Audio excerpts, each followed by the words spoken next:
pod, aka People of Detroit. We wanna put people on.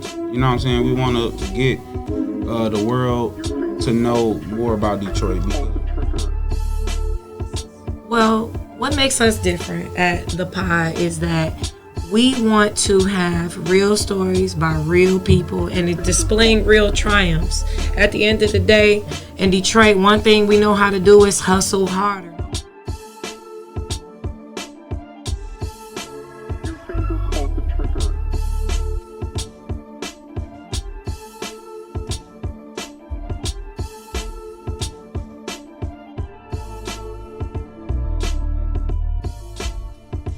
Today, I just want to share with you all what soap I'm using from Natural Nation. It is the mango soap. And I'm about to keep this hitting on because it's about to be lit. Story of survival, triumph, and rebirth for a local rapper who suffered amnesia after a car accident.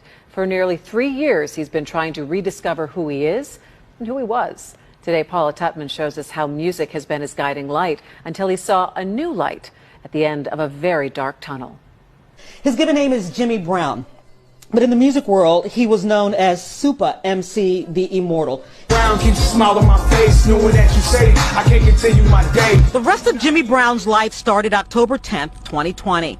After a car accident, he doesn't remember. In fact, after a day in a coma, he didn't remember much. But he does remember being in an abyss. It was like space with no stars. Like imagine space with no stars folded on top of itself like 3 times. And you looking through the folds. That's how dark it was. When he came to, his life was a mystery to him. A popular local rapper who appeared in Eminem's movie 8 Mile, his brain injury was so severe, when he looked in the mirror, I'm looking at stuff like, you know, like that just can't be me. He didn't recognize himself or his family, not even his wife. I mean, my wife's pretty as hell, so when I seen her, I was like, she was like, you my wife? I'm like, yeah, okay. All right, yeah, for sure. Yeah. But in that abyss from the coma, the man known as Supa Emcee, the Immortal, became acquainted with someone else. One aura appeared, then another one. They were looking into me, and I was looking into them. And they started to tell me that they loved me. God is what brought me back here. God is what healed me up. He started rebuilding his life and rebuilding his music. Woke up in the hospital walking confused. But his voice was different. Not his speaking voice or his rapping voice, but his creative voice. This message is basically my ode to God for not casting me somewhere. With everything I asked for, I got it through prayer, singing like Supe Emcee to thank you for saving me. It's not a gospel album. It's just somebody telling you some real things about God and what life enthralls or what somebody went through. Because I couldn't overcome it by myself. It had to be a bigger battery powering this than me. It had to be a miracle that I survived. So, as I said, before he was known as Supa Emcee, the Immortal, and turns out he may have been, at least just a little bit, when you go by how he survived this accident. So, got a new music release, party coming July 23rd, Avalon Village in Highland Park. And now, as Supa Emcee Obsidian, the Fallen One, I guess you could say he is new and improved. Paula Tutman, Local 4. Yo, yo, yo. Y'all already know what it is. It's your boy, Sir LA. And it's me, your girl, Dahlia. And y'all in here rocking with the pod, aka the people of Detroit. Now, it's only been out of the 50 plus episodes we done shot so far. Ooh, that sound pretty. That sound crazy, right? I only changed the title only so many instances. So probably today will probably be the second or third time I changed the title to the pod to the pioneers of Detroit, because today we got somebody in the building that's been holding it down for Detroit, for his hood, Highland Park, everywhere, the mitten in general. You know what I'm saying? and I want to make sure that I get him a nice special intro. Mr. Worldwide. You know what I'm saying? And Let's just out of speak out of respect. Speak Just on out it. of respect, we Mr. want to give you your Worldwide. Detroit flowers. Wait, we can get them right now. Yes, we giving them away early because y'all already should know why we giving them away this early in the interview. You know what I'm saying? But who I have sitting beside me is a legend. You know what I'm saying? Mr. Supremacy. You know what I'm saying? AKA Mr. Highland Park. You know what I'm saying? AKA Alf. Alien life freestyler. You know what I'm saying? AKA alphabetical Supa Emcee in the motherfucking building. That was a hell of an introduction. And it's only right. Hey, it's only right, bro. Yeah, man. That's only right, man. We want to make sure we hold our Detroit legends, which we not saying the people we interview are not legends, but the known ones, the people who know, like, okay, that's you know what I'm saying. And everybody you've been around, bro, and you've most definitely touched shoulders with the likes of everybody. I don't even want to get I can't even name. I'm just say everybody. You know what I'm saying? I mean, they ain't been everybody. Like, I ain't ran into Jesus out here like, yo, Jesus, yo, you know what I'm saying? But you know, just for the people out there, I already know they know where you reside and where you represent. But tell the people, for the record. Tell the people what hood made Supa Emcee. What hood made you, bro? I'm from the heart of Detroit, better known as Highland Park. Okay, now. And like, I say Detroit is the engine, you know what I'm saying, to put the world on wheels. Yeah. But in the middle of that engine, that carburetor and that, No, for sure. It's Highland Park, definitely. You know I like that. For sure, it is. Yeah, I most definitely lived in Highland Park, for a stint in my life. So, you know what I'm saying? I ain't mad at it. Every city I lived in, I'd be like, yo, to them. You know what I'm saying? Especially the city. Hey, hey, LA man, I just want to say, motherfucker, thank you for that goddamn intro. No, that was wild. That might have been our best intro crazy. I ain't gonna lie. I was like, that was a dope ass intro. LA been to the dungeon. Like, he was with the Dreadnaughtz and shit. Like, Dreadnaughtz. See, we gonna get into the almighty Dreadnaughtz as well. You know what I'm saying? Mm-hmm. But, now, is it anything in your life, man, growing up that you wanted to be besides who you came out to be today, man? Is there anything in your life you want to be besides this? Yo, Dahlia, LA, I'm going to tell you this. Like, before, like, I think I wanted to be like a scientist. I can see that. Because you literally are a mad scientist. Yeah. Like, I'm a scientist with them words for sure. Yeah, I can see that in a way. That's crazy. That's what I wanted to be. I wanted to, send rockets to, Pluto and shit. Like, I wanted to. Let's go. I wanted to do that. You know what I'm saying? Like, definitely be, because that's some awesome ass shit. You know what I'm saying? Yeah, for sure. But, for sure. With the rapping shit, like, this, like, Dahlia's an MC. You know what I'm saying? Your Fifi is an MC. Fifi. That's cute. I like that. Should we call her Femcees? Right. No. But your Fifi is a Femcee. You know what I'm saying? But the name, you know what I'm saying, Dahlia the poet, you know what I'm saying? Like, you gotta have, like, to me, like, in this game, like, you gotta have a strong passion for the wording, because you know what I'm saying, like, the wording is everything. You know what I'm saying? Like, it's the pause. Right, because you know what I'm saying, that, like, when he did that intro, dog, that was the wording in that. You know what I'm saying? But it was all facts though, so that just mean you just that dope. But like in the beginning, God said, "Let there be light." And it's bright as a motherfucker. I was like, okay. You know what I'm talking about? Facts. So everything that we do is based on the height or the gravity or the quote unquote realness of what we say or what we talk about. Right. So, man, and it's crazy, running into you at Dilla World. Yeah. Oh man, that was super dope. For sure. That whole day was an experience, man. Of Dilla World, we seen everybody come out perform. Fat Cat, Marv. It was very, very Corona Detroit. did a beat set. Corona did a beat set. Marv did a beat set. It was crazy. I loved it. You know what I'm saying? We ran into you there. Yeah. You know what I'm saying? What I tell you when I seen you, I say, oh, we got to see you in a few days. Oh, yeah, for sure. Yeah. We got to see you in a few days. You know what I'm saying? That was but already it was already loaded. ready. You know what I'm saying? But just saying that, I just want to just say I appreciate you here. And we gonna make sure this be your best interview you ever got. Hey, I just want to say, LA, like I'm thankful for being on your show. Like, people of my stature or statures higher than my pay grade or whatever, like to be placed on a platform that your friends are putting together, and you know that they've been in the industry and they've been doing their thing. Like Dahlia, my dog.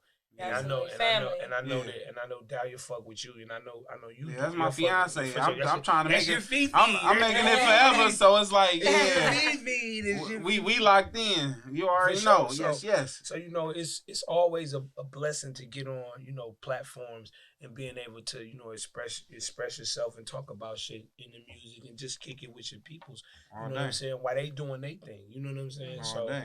I just as y'all amped up for me being here, I'm fucking stoked to be on this motherfucker too. They got special beers and wine and shit and waters in the cooler.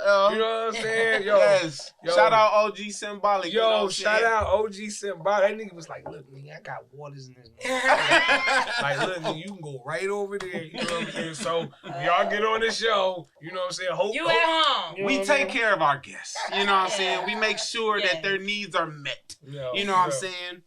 Now, growing up, from Highland Park, you know what I'm saying? The heart of Detroit, as you said. For sure.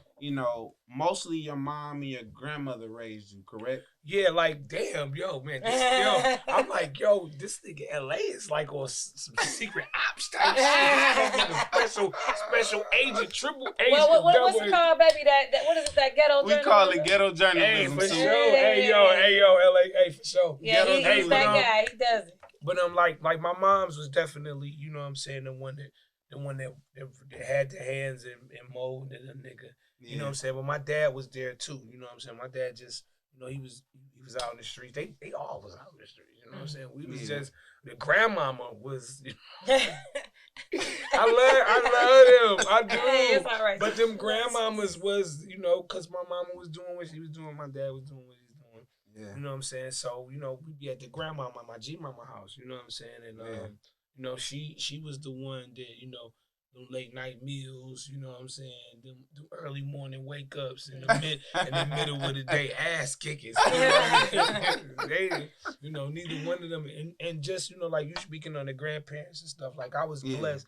Like I know a lot of people, are not able to, have that connection to the generation before them, and I was just blessed to have both sets of my grandparents. No, that's a blessing. You know what I'm saying, and to be able to pull from them and their experiences, and already you pull from the people that are before you because you have DNA links and. Right. All that electricity that comes with that shit. You know what I'm saying? But the things that they did in their life, you know what I'm saying? Like I look at the stuff that I'm about and it's just a merge of what they was. Like my father's father, he was a man that worked with his hands, you know what I'm saying? He showed me how to do. I could build a fucking porch. You know what I'm saying? Like I got so much. I know some other type of shit. You know what I'm saying? Other than just bar niggas to death. Right. Bar your ass. I got skills too. I got other skills. I bar your ass to death. Build a porch. Fuck with some of the electricity. Do a little plumbing and shit. You know what I'm saying? Like for real. Like and then like my mother's father. He was more. They both of my grandfathers were street dudes, but my father's father was more of a hands-on. He was a hunter too. Like this nigga would go and hunt and bring back coons and shit. Wow. Crazy. He from the South? Like he from the South. Hell yeah. Yeah. They all from the South. They all was on that shit. You know what I'm saying? So, but my mother's father, he was more, with the political struggle of black people. He was more of the Malcolm X type of Martin Luther King type person. My my other grandfather, he was more of the, you know, I'm in the hood and I'm giving myself to the people to help us maintain while all this shit was going on, because you know they was going through that shit. Yeah, it was some ill shit going on. Right, Yeah, but from those two people, you know, from those grandparents, you know what I'm saying, I got, you know, knowledge of, you know, past dealings and understandings of what we grew up and how privileged we was to have the certain rights that we had coming up. You know what I'm saying? Even though it was, you know, a stair step from Jim Crow, you know, it was a stair step from, no, that's fact. you know, couple of blocks around the corner from slavery, because, you know, my grandma and them, when you got your my grandma and them could tell you some, like, boy, I'm telling you some crazy stories. Right, we walked into such and such, and they had such and such on the wall that made us have to go to the back to get what we was trying to get at the front. You know what I'm saying? That type of shit. So, you know, that, and then, you know, how my mother and them, you know, my mom is street as fuck. My mom is hood as fuck. Yeah. My daddy is hood as fuck. My uncles and them, they hood. They, you know what I'm saying? But because of those elders, you know, you got that hood shit, but you got, you know, some understanding about the reason why we on some hood shit, or the understanding why shit is the way it is, you know, because you're product of your environment. Right. But then you can't succumb to your environment either. You gotta try to find some kind of ways around it. But even with the reason why I say that is because we all got people or family members that are tied to the life, you know what I'm saying, to the streets, and to how that shit is. But when you look at what the streets is and how that whole understanding is formed, and it was something that it's like a motherfucker give you poison and you find a way to extract the deadly shit out of the poison and turn it into something that could actually heal your community, but it's still a poison, it's still a detriment. Right. You get what I'm saying? Right. So you know, growing up in all that type of shit, you know what I'm saying, and still having the understanding of what, you know, the struggle is with Black people, what it means to work hard, you know what I'm saying, and what it means with this street shit that's going on. You know what I'm saying? And then you get a person like me that's in the middle of that, like I'm telling you something without telling you something. You know what I'm saying? Right. You know, we talking some shit without talking some shit. Yeah. So, you know, like I was like, this what's so funny about this conversation is, in that point of it is we did a interview for TJ, the Troublesome Juvenile, was doing a documentary, because TJ was one of those DJs that was, you know, instrumental in playing all kind of niggas records on What's Next on the Menu. So me and Big Hurt was there, you know, bigging him up, and we was talking about how, you know, like Dahlia, we know you hood, you know what I'm saying? Like your Fifi is hood. You know that nigga. I grew up in a few different neighborhoods. I'm aware. Okay, I'm just saying. I couldn't just be with a stickler. All right, good. So we there. Yeah, for sure. Okay, so, West Side. So me and Big Hurt, we was talking to Miko, his wife. We was talking about how, because I was like, man, why? I was like, it's funny how, like, you know, quote unquote street rappers, and this is where artists like Big Herc and artists like Stretch Money and artists like Seven the General are peak to me. You know, you know what I'm saying? These niggas is cold. You know, I get the same respect. And shout out to every one of those. Yeah, shout out to every one of those. Like, period. Like we was talking about how, like, you know, we all from Detroit. We all gritty. We all done been through the shit. Like, we all, like, a lot of niggas done been through a lot of shit in whatever. But it's like the music, like in some of the music, I'm an MC nigga. Like you gonna hear. You know, you gonna hear every last bar. Right. You gonna hear some crazy shit, and then there's other artists that are in my stead, but they rap about bricks and this and that, or shit that's dealing with the streets. The same shit that we all done grew up and been a part of, and family members and all that. And we done been in all this and that. Yeah. And so we were just talking about how, like, in certain type of ways, like people tend to judge other artists by the verbiage. You know what I'm saying? Like niggas say, okay, them niggas is some hip hop niggas, they some backpack, but nigga, we was selling dope and carrying pistols too, nigga.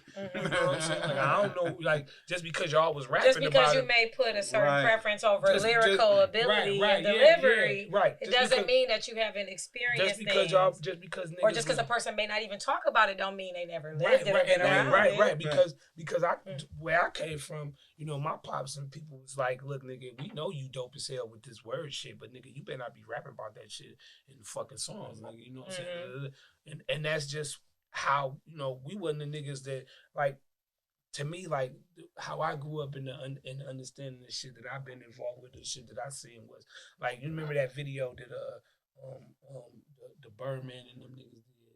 I stashed to work at my auntie house. Oh yeah, Jeezy. Right.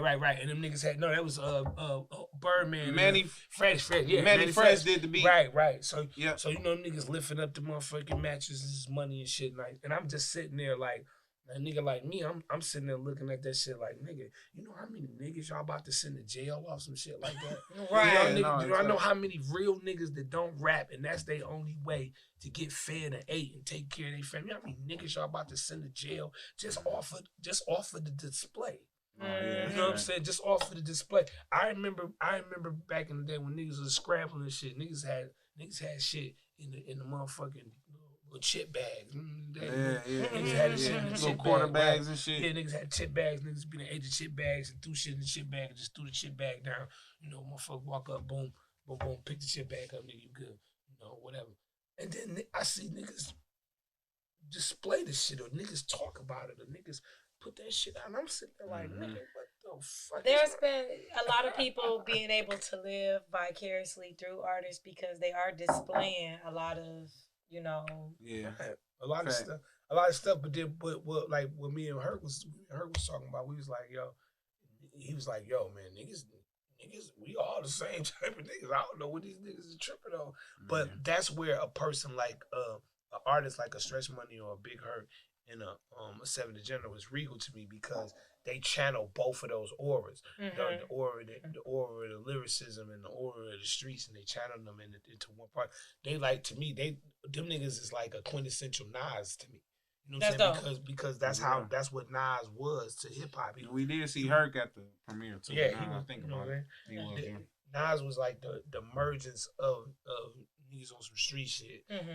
It was like Nas was like the emergence of like NWA. But Nas though, to piggyback off of you, he did display, you know, some of the not necessarily energy, but definitely verbally display a lot of the things we're talking about, but his delivery but it was made it different. It wasn't like okay, I didn't like it wasn't like self-snitching type stuff. This is when we talk about that, we get back on that. Okay, I could say I rolled through the D, bend a couple corners. You could picture this shit like Time Warner, or you could all fall out like niggas when they mourners. I rolled over the west side and grabbed a bag, blew it, took a drag, bumped into my man. Like, I didn't tell you who did what. You don't even know what part. You only know what part of town I said because I mentioned. Shout out to the first freestyle. Right, no, you the first freestyle ever on here. Okay, but I'm just saying, like, even though it was like effortless, you know what I'm saying? It was still dope. Right, but I'm just saying, like, you see how I set you up for a story, but I didn't say I went and got the weed from LA. I stopped over down. Right. We was on Stout. And we was on Stout and Grand River. You know, like, I didn't do that. You know what I'm saying? You know, I didn't. You get what I mean? There's some people that have literally dropped names with the events. And then I went to Pookie and he stashed the pistol at grandma's crib. But see, my thing is, like, with stuff like that, it's like, okay, we all done scratched our hands in the street and had dirt under our fingers. You know what I'm saying? That's cool. But there's some people that's gonna be remaining to get them scratches on their hand, and they're gonna be remaining to get that dirt under their fingers. While you done got your hands bandaged and you done washed the dirt under your fingers, you done got a manicure. You good. But that don't mean that other folks. But that don't mean that they ain't. Yeah. So my thing is, if niggas is out here hustling how they hustling, why is you telling everybody how they hustling and how to hustle is? So you can send the I rest think of a lot of it is clout. We people gonna sum it up like that. Yeah, I mean, clout. people just do their Because own thing with that type of shit. Because you know, you taking a chance anyway, Hey, just Dahlia, doing the shit. Dahlia, if you had the best, I mean, I know weed is illegal. I mean, weed is legal now, but Dahlia, if you in LA had the best weed smoking, y'all had the best fucking weed smoking, and we wasn't living in Michigan where we could walk around and blow a couple blunts nowadays. Well, wish they should free all the niggas they done locked up for selling weed. No, in this definitely. That needs to be on the ballot, and I Slap said the that. fuck out all them niggas. That needs to be on the ballot. Anybody that has been charged for marijuana in the state of Michigan, it should be released. I don't give a fuck if you had that shit on a boat. I agree. Free right now. Because at this point, even though it's not legal federally, it's still legal here in Michigan. And I just feel like anybody locked up in Michigan, they should be what I'm saying is, but go ahead. If you in LA had the best motherfucking weed smoke, and we all was buying it, I wouldn't tell a motherfucker y'all had that shit unless they knew y'all had that shit. You understand? Like, motherfucker be like, where y'all get that weed? Shit, I got that shit from my man. You like that shit? My dogs had that shit. Well, where they at? I don't know shit, nigga. Shit, I don't know where they be at. Why you asking so many motherfucking questions? That's privilege. I mean, you know, that's just the regular everyday hood shit. And people are here, if you want to involve yourself in the everyday street life, then you got to take what come with it. You know what I'm saying? So you can't be telling on what you do. You can't tell on what other people do. Listen, we looking at prime example now with Young Thug and all the music, pulling the lyrics out the. But my thing is that with that is it's like, okay, that is when keeping it real and talking your shit definitely goes wrong. Totally fucking completely wrong. Catastrophic. I'm talking about fucking a calamity of comments. You feel me? Like, what the fuck is y'all even talking about? Like, to me, it's like, you know, if you go, it's parameters in everything of life that you live. You know what I'm saying? If you gonna be a chef, it's parameters that you have to live around in being a chef. It's borders that you can't cross in being a chef. Like, nigga, you don't wash your hands, that's a border you don't cross. They don't find out. You don't have the right. At a health department coming right. Shit. You know what I'm saying? So it's parameters, and when these people act out of character, you know what I'm saying? Cause like, check this out. If somebody you knew was going to war, a whole bunch of people was going to war, you gonna pray they're gonna be all right, but you expecting them to die. Yeah. Versus a bunch of people you know going to church and getting shot. Right. You know what I'm saying? It's just certain type of shit. But to me, you know, in these different respects of speaking, it's like, you know, it's the flyest shit in the world is nigga learn when to shut the fuck up. Like, so that's the message. That's the message. Right. That is how we tie that all together. Right. He said, you just gotta learn when to just stop. But you know, besides not telling on yourself, you know what I'm saying? Let's get back to the man of the hour. You know what I'm saying? Because we in the hot seat, you know what I'm saying? We just start vibing and we flowing. Look, you can't interrupt organic energy. I mean, we just this all is catered to rap and the person, you know, and the person that's here. Because my thing is, like, you know, to be a sound artist, you know what I'm saying? Everybody wants you to be real, but then, like we said, when keep it real, you gotta, you know what I'm saying? And then what people don't understand too is LA is being real don't mean you gotta go pull a pistol. Being real don't mean you gotta, you know, join the crew and be ganging. Being real don't mean you gotta be out here thugging. Being real don't mean you get mad at somebody, you gotta pull the trigger. That's not being real. Being real is just admitting the accountability for yourself. Yes. And when you take the accountability for yourself, your limitations, your rights, your wrongs, what you can and can't do, then you being real with people. The fake shit is when I ask you, like, yo, you know, LA, you drop me off tomorrow, my nigga. You be sitting there like, well, you gotta ask Dahlia. Like, my nigga, what the fuck? Like, nigga, you go to the store every motherfucking day, you don't ask her. Like, come on, man, with that funny shit, man. Either yes or no, nigga. No, I can't do it, bro. Right. Thank you. I had Nah. to pull your teeth for you to say this. You know, I can't do it this time, bro. In a sense, as far as I know you feel a way about that topic. You know what I'm saying, and I know your mother and your father, they did their thing because your mom, she was like. She kind of helped you get in certain clubs. Right? When you were younger, she kind of helped you get in clubs for rap. You know what I'm saying? Yeah, cause my mom's was down as fuck. Like my mom's, she was like, how people be like, you shouldn't be friends with your kids and shit like that. That's a fucking lie. You're supposed to be the best friend to your kids before they have friends outside of you. My mom was my dog. You know what I'm saying? Yeah. My mom's, she was very instrumental in me getting in places, like you said, clubs that I wasn't able to get. I was fucking young as fuck rapping. Right. I was like people, like artists and shit that I know down here, like a lot of people, they started rapping when they were in high school. They started rapping when they got grown. Like, nigga, that's why I look at like people like Illegal and like Crisscross and like the youngsters. Like, I was rapping kids like them, like ABC and shit. We was little as hell rapping, but we was little as hell out rapping grown niggas. Like, what the fuck is these niggas? Like, nigga, look, you know what I'm saying? So, like, this whole culture, like, I take it really seriously, and because I had relatives that saw the talent and was like, you know what, they doing it over they here. They invested in right. We gonna get them. We gonna get them in here, and this is and because my mother did that, I ran into people like Proof. Like I met Proof. Yeah. At the fucking Grand Quarters. I wasn't supposed to be in the Grand Quarters. Right, using the bathrooms in the Grand Quarters, and you met him freestyling, right? Freestyling, yes. Right. Yes. Nah, I'm gonna bring up some throwback. Bring up something throwback. Can you tell me what happened to Miss Williams' class when you were younger in school?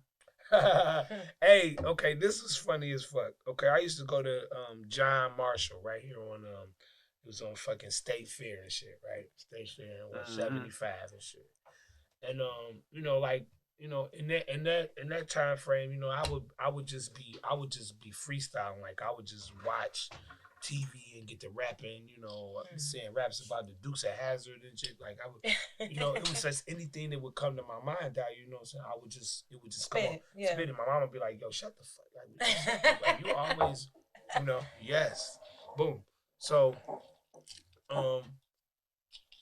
like Miss Williams was like, she was like English teacher type shit, you know what I'm saying? And we happened to be was in class, LA. So I said I was sitting in the back, but I think the way she had us, I think I might have sat in the front. I don't know, but I believe I was in the back because I might have did some shit. That's probably why I was in the back.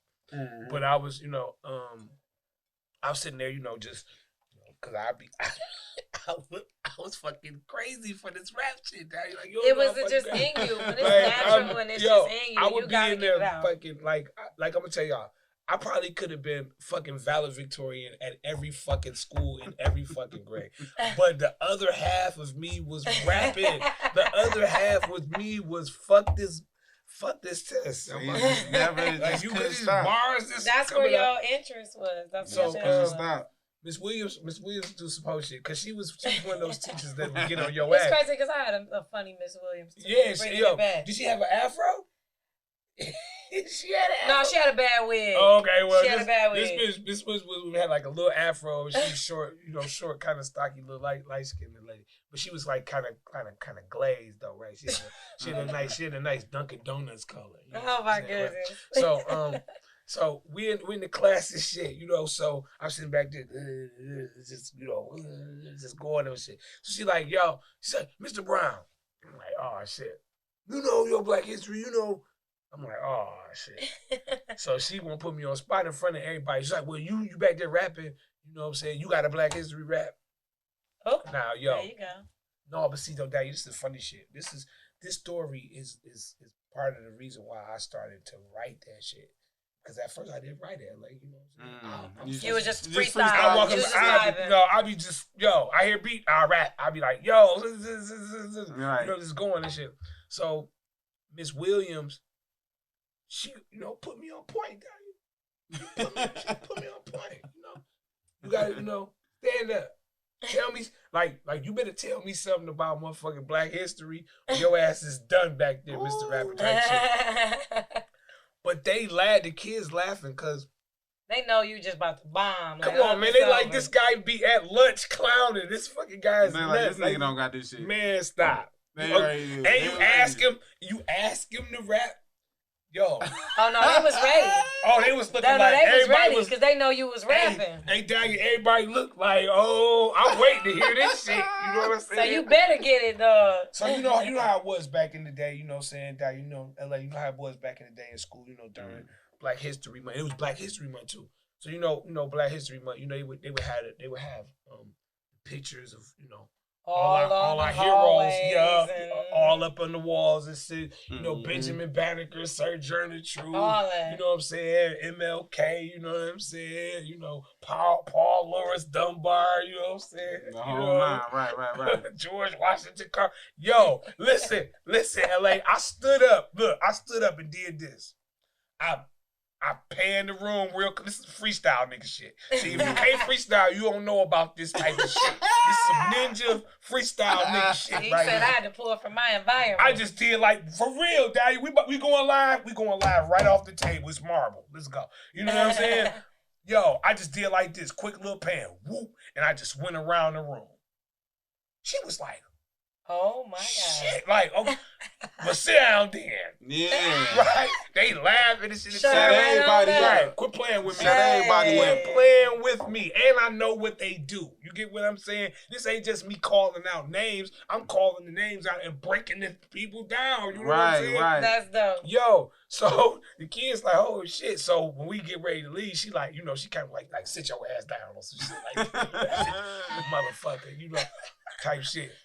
You little smart ass. Smart ass. So, you know what I'm saying? So when we get out of there, she stopped me. She was like, yo, did you write that down? I was like, nah, I didn't write that down. I just made that up off the top of my head. She was like, oh shit. Like, wow. Like, okay. That's crazy. You know, but you need to start writing it down. And that was one of two incidents in my life as a rap artist or as, you know what I'm saying, a writer that you know, really made me focus my pen on you know, just expressing the creative things that goes on in my gore. You know what I'm saying? So the other one was my mother, you know, my mother was hanging out, you know what I'm saying? She be doing that shit.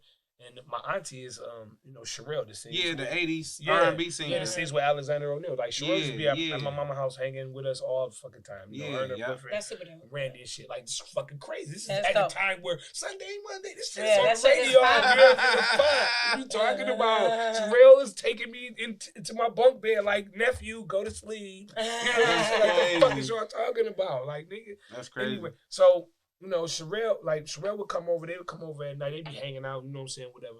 You know, your aunts and uncles come back to the crib. You get sent in a room trying to peek around the corner like, what's happening? Hey, but see, though, Dahlia, I had them laughing the shit. Like, you said that's what got you to stay up late. You was in there charming. Yeah, you was charming. Man, look, you got to stay up late because he was entertaining. Yes, I was the entertainer after the entertainment. You feel me? I was at the house after party. You get what I'm talking about? That's hilarious. My bad. She would, you know, my mama would wake me up and be like, you know, come out here and, you know, entertain. So, you know, like at that time, I would be doing like, you know, fucking voices and shit. I would be doing Scarface and fucking that's this guy. Robin Leach and He's shit. the voice guy. Yeah, that's the shit I be doing. He's the voice so, guy. of course, these motherfucking hood motherfuckers, they, you know, do some Scarface. So I be talking the whole fucking movie. They be in there fucking dying like, yo, this fucking kid knows fucking Scarface. My mama used to watch this shit all fucking day long. So they be laughing at the shit. So after that, you know, my mama be like, oh, you know, he rap too. So they be like, you know, you rap. Shit. So my mama, right, okay, she like, they're like, oh shit, he had us dying doing Scarface. This little nigga can rap too. Like, yeah, okay. So my mama be like, well, look, you know, that's Sherelle, you know, that's Randy, you know, there's your auntie over there, you know, that's your nanny, you know, this is, and they have on this, that's Gucci. You already know that. Okay, now go ahead and make a rap. Go ahead and make a rap about all of that. And I just be like, oh yeah, well, Titi came in with the Gucci shoes. You know, Auntie chilling over there singing the blues. Old boy had the red chain and the red hat. You know, they would be like, what the fuck? You know what I'm saying? Like, they would be tripping like, what the fuck? I would have been fucked up too, a little kid just come do come some in, ill right? shit They like be like, that. yo, That's they used crazy. to be like, did he write it down? Like, did you write that down? Like, but then they be sitting there having arguments with each other. Like, yeah, how the fuck could he write it down? He just fucking said this shit. We Right. just came in He here just like didn't know us. He Right. didn't know we was coming. What the fuck? That's dope. So, you know, Sherelle was like, you know, Sherelle be like, you know, you need to start writing that shit. So, you know, I started penning that shit. Yeah, You know what I'm saying? And over the time, you kind of start, you know, grasping your talent as far as a writer and as far as a freestyler, because you had a very ill experience at the age of 14 where you actually got to rap in front of Rakim. Oh man, no, that was oh man. Okay, yo, LA, you was a fucking. And also you know, that same day, but I'm gonna let you it. elaborate. But also that same day you rap for Rakim, you was able to perform with Houdini on stage. Right? Okay, dog, that was like okay, that shit happened like okay, when I was 14, that's when I met Proof. I met Proof in the bathroom freestyling at the Grand Court, and I wasn't able to get in. My mama got me in there, and then you know they was having a little cipher in the bathroom, so I just shimmy my little ass through. You know what I'm saying? And that's when I met Proof, and he had the big ass dreadlocks, Maurice Ramon hoodie, Maurice Ramon jeans. He in there rapping, freestyle, snapping his fingers. That was the time. Like at that time, I didn't think nobody else could fucking freestyle because You hadn't seen it. I hadn't seen it. Nigga, quit playing. Like, you know. But when I saw this, I saw an older version of myself because Proof's older That's than dope, me. yeah. And then I saw a motherfucker doing this shit at a master. Like, what the fuck? I was like, Effortlessly. like, nigga. You know what I'm saying? Which made me like, shit. You know what I'm saying? Yeah. And we was going around and around. And then, you know, like, motherfuckers was in there. And motherfuckers, they was, you know, they didn't have raps. Like, people were saying they rap. You know, motherfuckers saying, you know, a lot of motherfuckers, you know, they walk around with about 5 good raps in their head. You know what I'm saying? Nigga, you know what I'm saying? Nigga, after that, nigga, I'm kind of done. You know? You know, but me and P going off the head. So that shit just kept going. You know what I'm saying? But the shit with Rakim and Houdini, like, I met Houdini and them through Mustafa. Mustafa was managing me at the time. He was actually managing me and 4 other members out the Dreadnaughtz at the time. And we got to go down. We went down south. I went down to Atlanta with Mustafa because I was doing like fucking little source battles and fucking Budweiser battles and shit, all the type of shit out of time. Blaze battles, all that stuff. All that type of shit. So me and Mustafa, we went down to LA. I mean, not to LA, but to Atlanta. And Jaleel from Houdini stays down there. So we went down there. That's why I fucking met him. I'm like, fucking Jaleel. He's like, hung out with them, was at the studio and shit. Met him, Grandmaster D, Ecstasy at the time before he died. You know, R.I.P. him. They're good brothers. So they showed me love. And I was young as hell. So they end up having the show in Pontiac. I probably was like maybe, I don't know, maybe like 17, 18, something like that. 19 maybe. And so we got backstage and shit. Like, we backstage and shit. So of course, you know, it's like a bunch of women and shit. They all back. You seeing the whole vibe. The whole fucking. I'm talking about the legend type shit. Like I'm talking about when you got.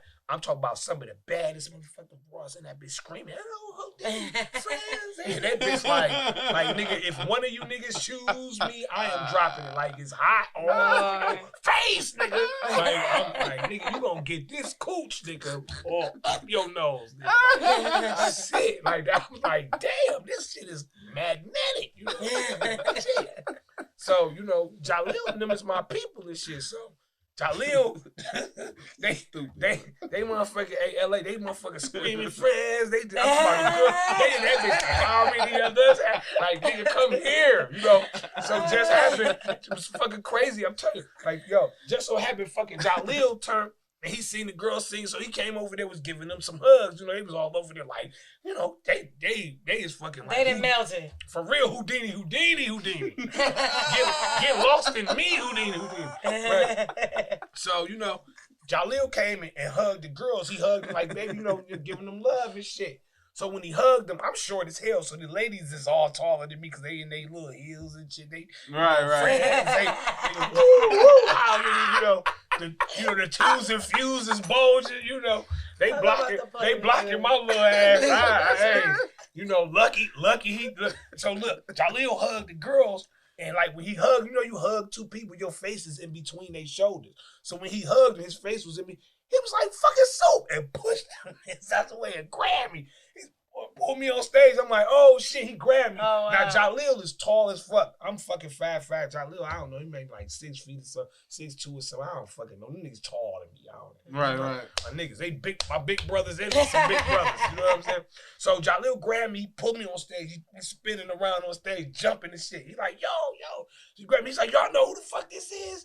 And like, yeah. He's like, this motherfucker Supa Emcee. Y'all want to hear him rap? And like, yeah. I'm like, oh shit. We on Pontiac at the fucking Phoenix Center. That big ass shit. I'm talking about that bitch is pouncing super packed. Oh my god, that shit was crazy. Bleeding. That's crazy. It's bleeding. Motherfuckers is bleeding. This so motherfucking packed. Like nigga, you was just next to me, cut me. Like so. I got the rapping and shit. Boom, boom, boom. Everybody going nuts. Like this nigga Supe on stage with motherfucking Houdini. Nah, that's crazy. So nigga, I bust the shit. Grandmaster motherfucking D. Shoot the record. Motherfucker, he got me back on the I'm like, nigga, I'm ready for the next song, nigga. I'm ready for the next song. I ain't even on the next song. Right, I'm gone, man. How much fucking power that shit was. That was like, nigga, I know you felt like God for like 20. No, I felt like I was in an electric chair and I didn't die afterwards. Like, that shit is popping. Give me some more juice. Cut that bitch on high. Cut that bitch on high. Or that bitch break it when you do it. Like, yo, this shit was crazy. Yo, LA, I fucking walk off the fucking stage.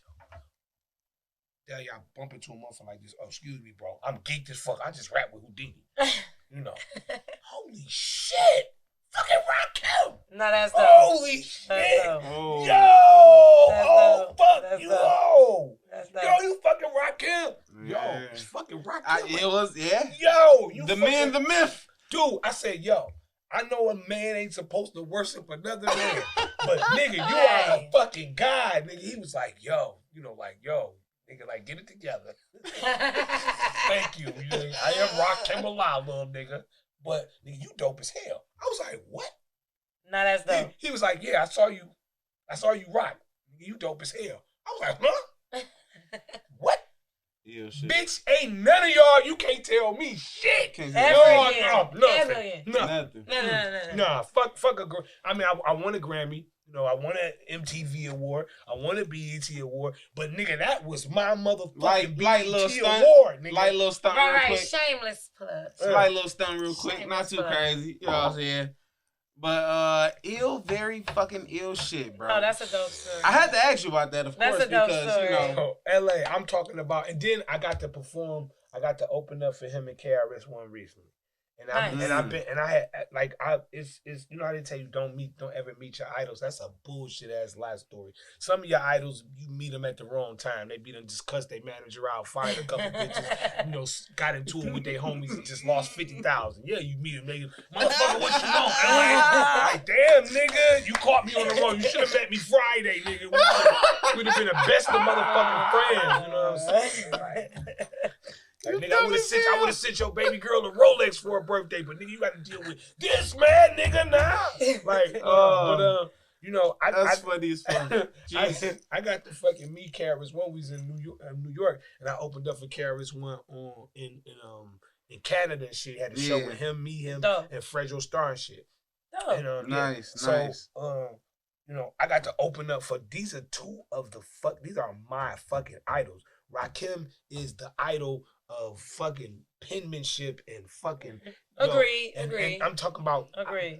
Rakim is my literary idol and KRS-One is my freestyle idol. Now to both of them together, you add that's just both of them together, you add, you know, the Onyx and some motherfucking some EPMD, you know, that's me. Like I'm literally telling you, Redman and shit. That sounds like a force. Right. You know, so I'm stoked because man, I love these fucking niggas. Like for real, you know, like for real, like follow me into a solo. Like nigga, I love these niggas. So you know, when I saw Chris, I was like, yo, nigga, you know, I met you before. We got to talking about, you know, lyricism and all that shit. And I'm like, nigga, nigga, I'm one of them niggas. Like, nigga, I'm one fucking of them playing, nigga. I don't already, nigga, like, for real. So, Right. so when I'm talking to him, you know, other people that was there, they was like, oh yeah, Chris, like this nigga, like, nigga, he is, like, for real, for real. So I, you know, I gave him some like a Mortal book, and then I gave him the CD and shit, and then later on he shouted me out on Temple Hip Hop. He fucking shot. I was like, yo, I didn't talking about KRF. Yeah, he shouted me the fuck out. Because Like, the Supa Emcee, the Immortal book, he Yeah, shouted that yeah, out. he The shouted whole that in the nine. CD and all I think that. Rakim did too, right? Rakim shouted it out too. Yeah. But the funniest thing is, when I met, you know, my wife loved them too. So I, you know, of Shout course, out Native Child. Hey, so shout out. you know, and it was her brother, my brother-in-law and her brother's birthday, Big Rob and shit. So we made, you know, KRS-One shouted him out on the birthday. We was like, yo, you gotta shout Big Rob out for his birthday. You know what I'm saying? Chris shouted him out. But, you know, for her to meet them too, and then, you know, these niggas is my idols, you know what I'm saying? So I was talking to Rakim, I'm like, yo, nigga, you know, I met you before, you know what I'm saying? Blah, blah, blah. I said, I actually met you a couple times, but, you know, this is one time, you know, he was like, yo. He remembered. He was like, I remember that. I was like, oh, nigga. That make it even fucking better. Nah, good play. That make it even fucking better, bro. I was like, do you know? I told him, I was like, first of all, when you said that to me, you know niggas couldn't tell me shit after you said Period. that. So no, now never that again. you done Right. validated the situation, Right. now I'm like, man, fuck what y'all niggas talking about, nigga. Nah, it's like, after that happened, because shout out Highland Park High School, you know what I'm saying? I know that's where you attended. Yeah, for sure. And I Polar know bears with the solar glare. Yeah. And I know you had a few talent shows there. Yeah. Is it a thing that we used to slide on stage? Oh no, like, okay, like this was so crazy, like, cause in Highland Park, you know, we had this group called DOA. It was me and my dog Cuddy Mac, you know, Cuddy Mac. Then it turned into LOA. Yeah, man, died. Crazy. That's, you know, that's where you get the alphabetical, you know, from us being DOA to LOA, because DOA was definitely on arrival. We had to change it because it was like some people in Atlanta had a name. Yeah. So we changed it to LOA, Language of Adolescence. So with Language of Adolescence, that came.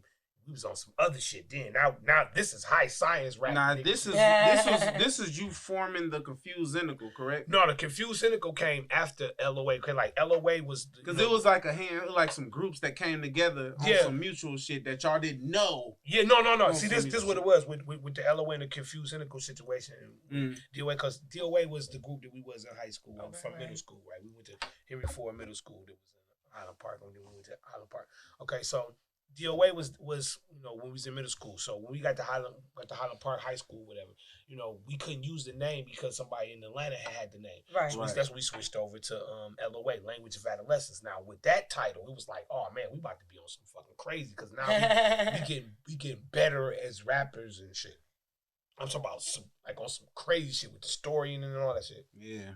So then we came up with alternate names.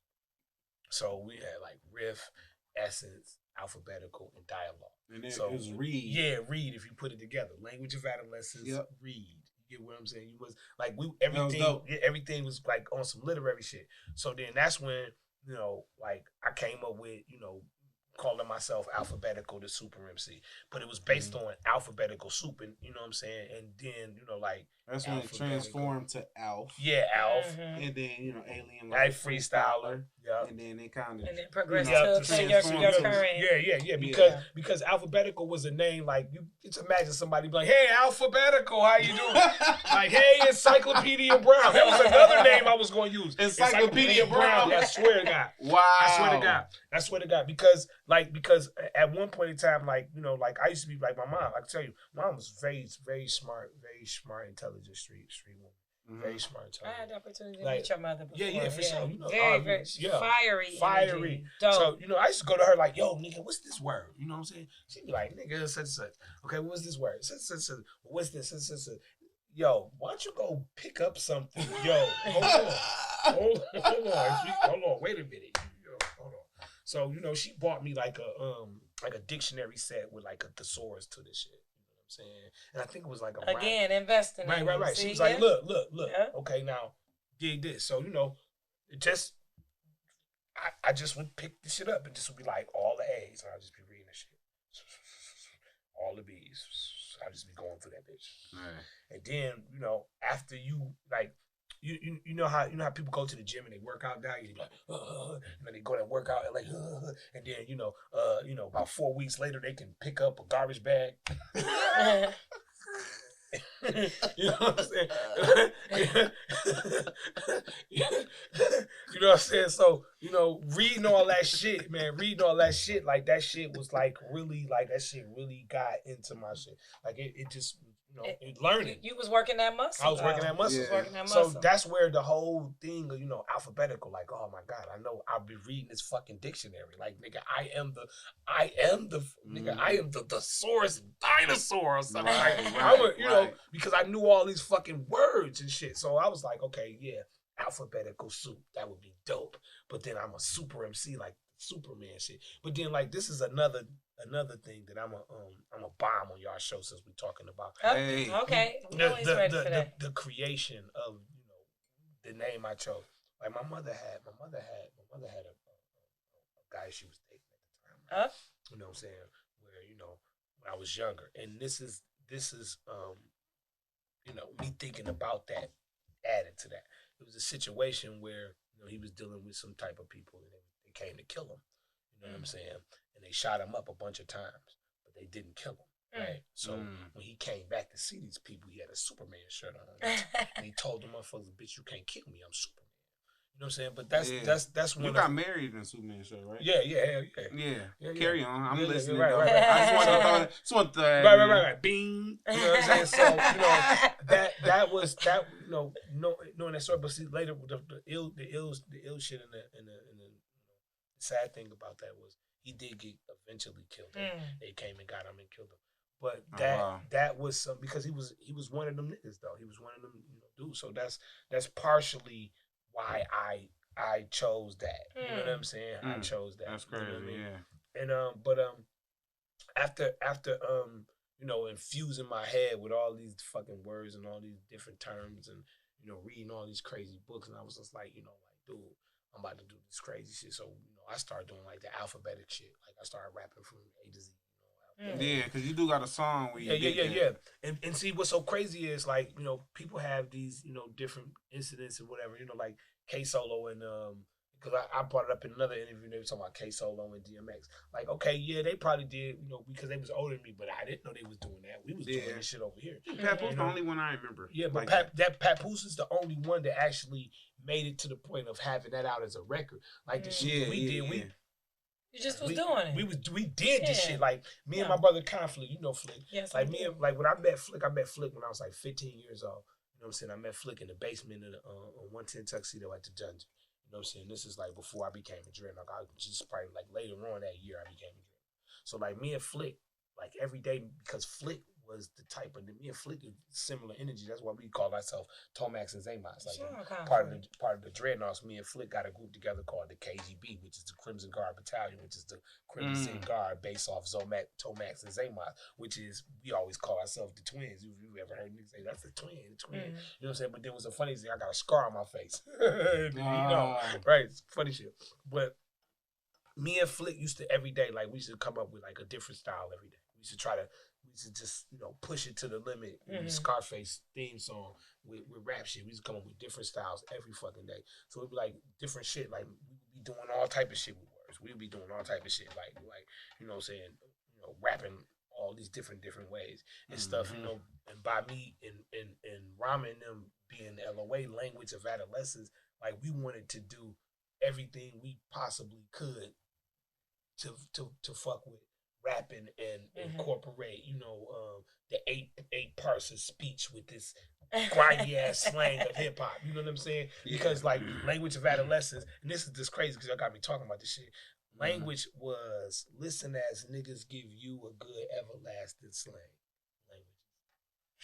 Language. Listen as niggas give you a good. Look, I know you like that because you the acronym king. I love crazy. It. I love you know what I'm saying? Like, and that's the type of shit that we was on with that shit. And it's like, you know, that's when you get, you know what I'm saying, as an artist or as the building blocks of an artist, you get deep into, you know, the artistry of it. Cause like once I could relate slang to actual English in school English, that was a whole nother. That was a whole nother frontier for me. I was like, wait a minute, bitch. I ain't got. You know what I'm saying? I'm like, wait a minute, bitch. I ain't gotta stick to this nigga shit. I can tell you that you're impotent with your pubescent. You know, the minuscule of mockery. You get what I'm talking? Like, you know that? Like, whoa. He coming with that expedition. You get what I'm, right. You feel me? I can tell niggas other ways. Right. Oh my God. Like, ooh. You know what I'm saying? And that shit made it also made it cussing a nigga out Shakespearean. Wordsmith. Right. You know what I mean? Like, what the fuck? It. You know what I'm saying? So, and like the whole thing that like it goes back to what me and Herc was talking about. Like I was just saying that to say that, you know, motherfuckers always want to say like this person's a street nigga because he raps about bricks all day. Okay, he just raps about brick. We all street niggas because nigga, I rap about, you know, how I could transform myself into God over 16 bars, but nigga, I carry pistols and all type of shit. I got all kind of weapons. You feel me? So that don't. What a person choose what you choose to elaborate on in your art don't mean it have to be reflective of your life. Nah, not at all. Especially when you dealing with people. Especially when you dealing with people whose first words is shh. You know what the fuck we do. Yep. You know what I'm saying? So you gotta understand that like you know, being a public speaker and talking the talk and walking the walk, everything ain't meant to be said and everything ain't meant for a motherfucker to hear it either. You know what I'm saying? Some shit is just meant for you. Yeah. You know what I mean? It's just a code. It's just a code. Nah, I want to ask you, what does Shantanique Records mean to you? Shantanique Records. Yo, fucking LA, man, you was coming with me. This is the fucking best interview ever because you coming with some shit. Wait, what we say? We both told you now. We got to take a pause. We both told you today. This is going to be the best one. We told you it was going to happen. So, I'm glad you're aware now. I'm glad we... This shit is like a smorgasbord of good questions. Like, yo, fucking Shantanique Records. Shantanique Records was that place where, you know, I stocked up on the best of the best. You know, like I opened up there, y'all had all these good beers in there and these good waters and nice juice to drink. We take care of our people. Right, exactly. And good chips for people to snack on and stuff. You know what I'm saying? Like, Shantanique's was that place, man, where I went and got my hip hop. It was the place that I went to every week. That was the breaking news for hip hop, right? Yeah, for sure. This is out. Oh, I gotta go get that. Because you would see the flyers in the city posted on light poles or posted on, you know, abandoned buildings or, you know, wherever the promoters would stick the shit, and then you would go to right to Shantanique, so like Damon Records or Damon you know what I'm saying? Man. Damon Records. That was where I went. That was my. What was it? Hendrix? What was it? Hendrix too? What was it? Hendrix Records? Man, I know more for Shantanique. Damon's for sure is my generation. Our generation was Damon's. Was it Hendrix or Kendricks? It was one of them. But anyway, we would, you know, but Shantanique was, you know, because Shantanique would be right there, right off Grand, right there on Woodward and Grand. And I used to go there all the time. Like I can remember buying motherfucking Souls of Mischief, the blue tape.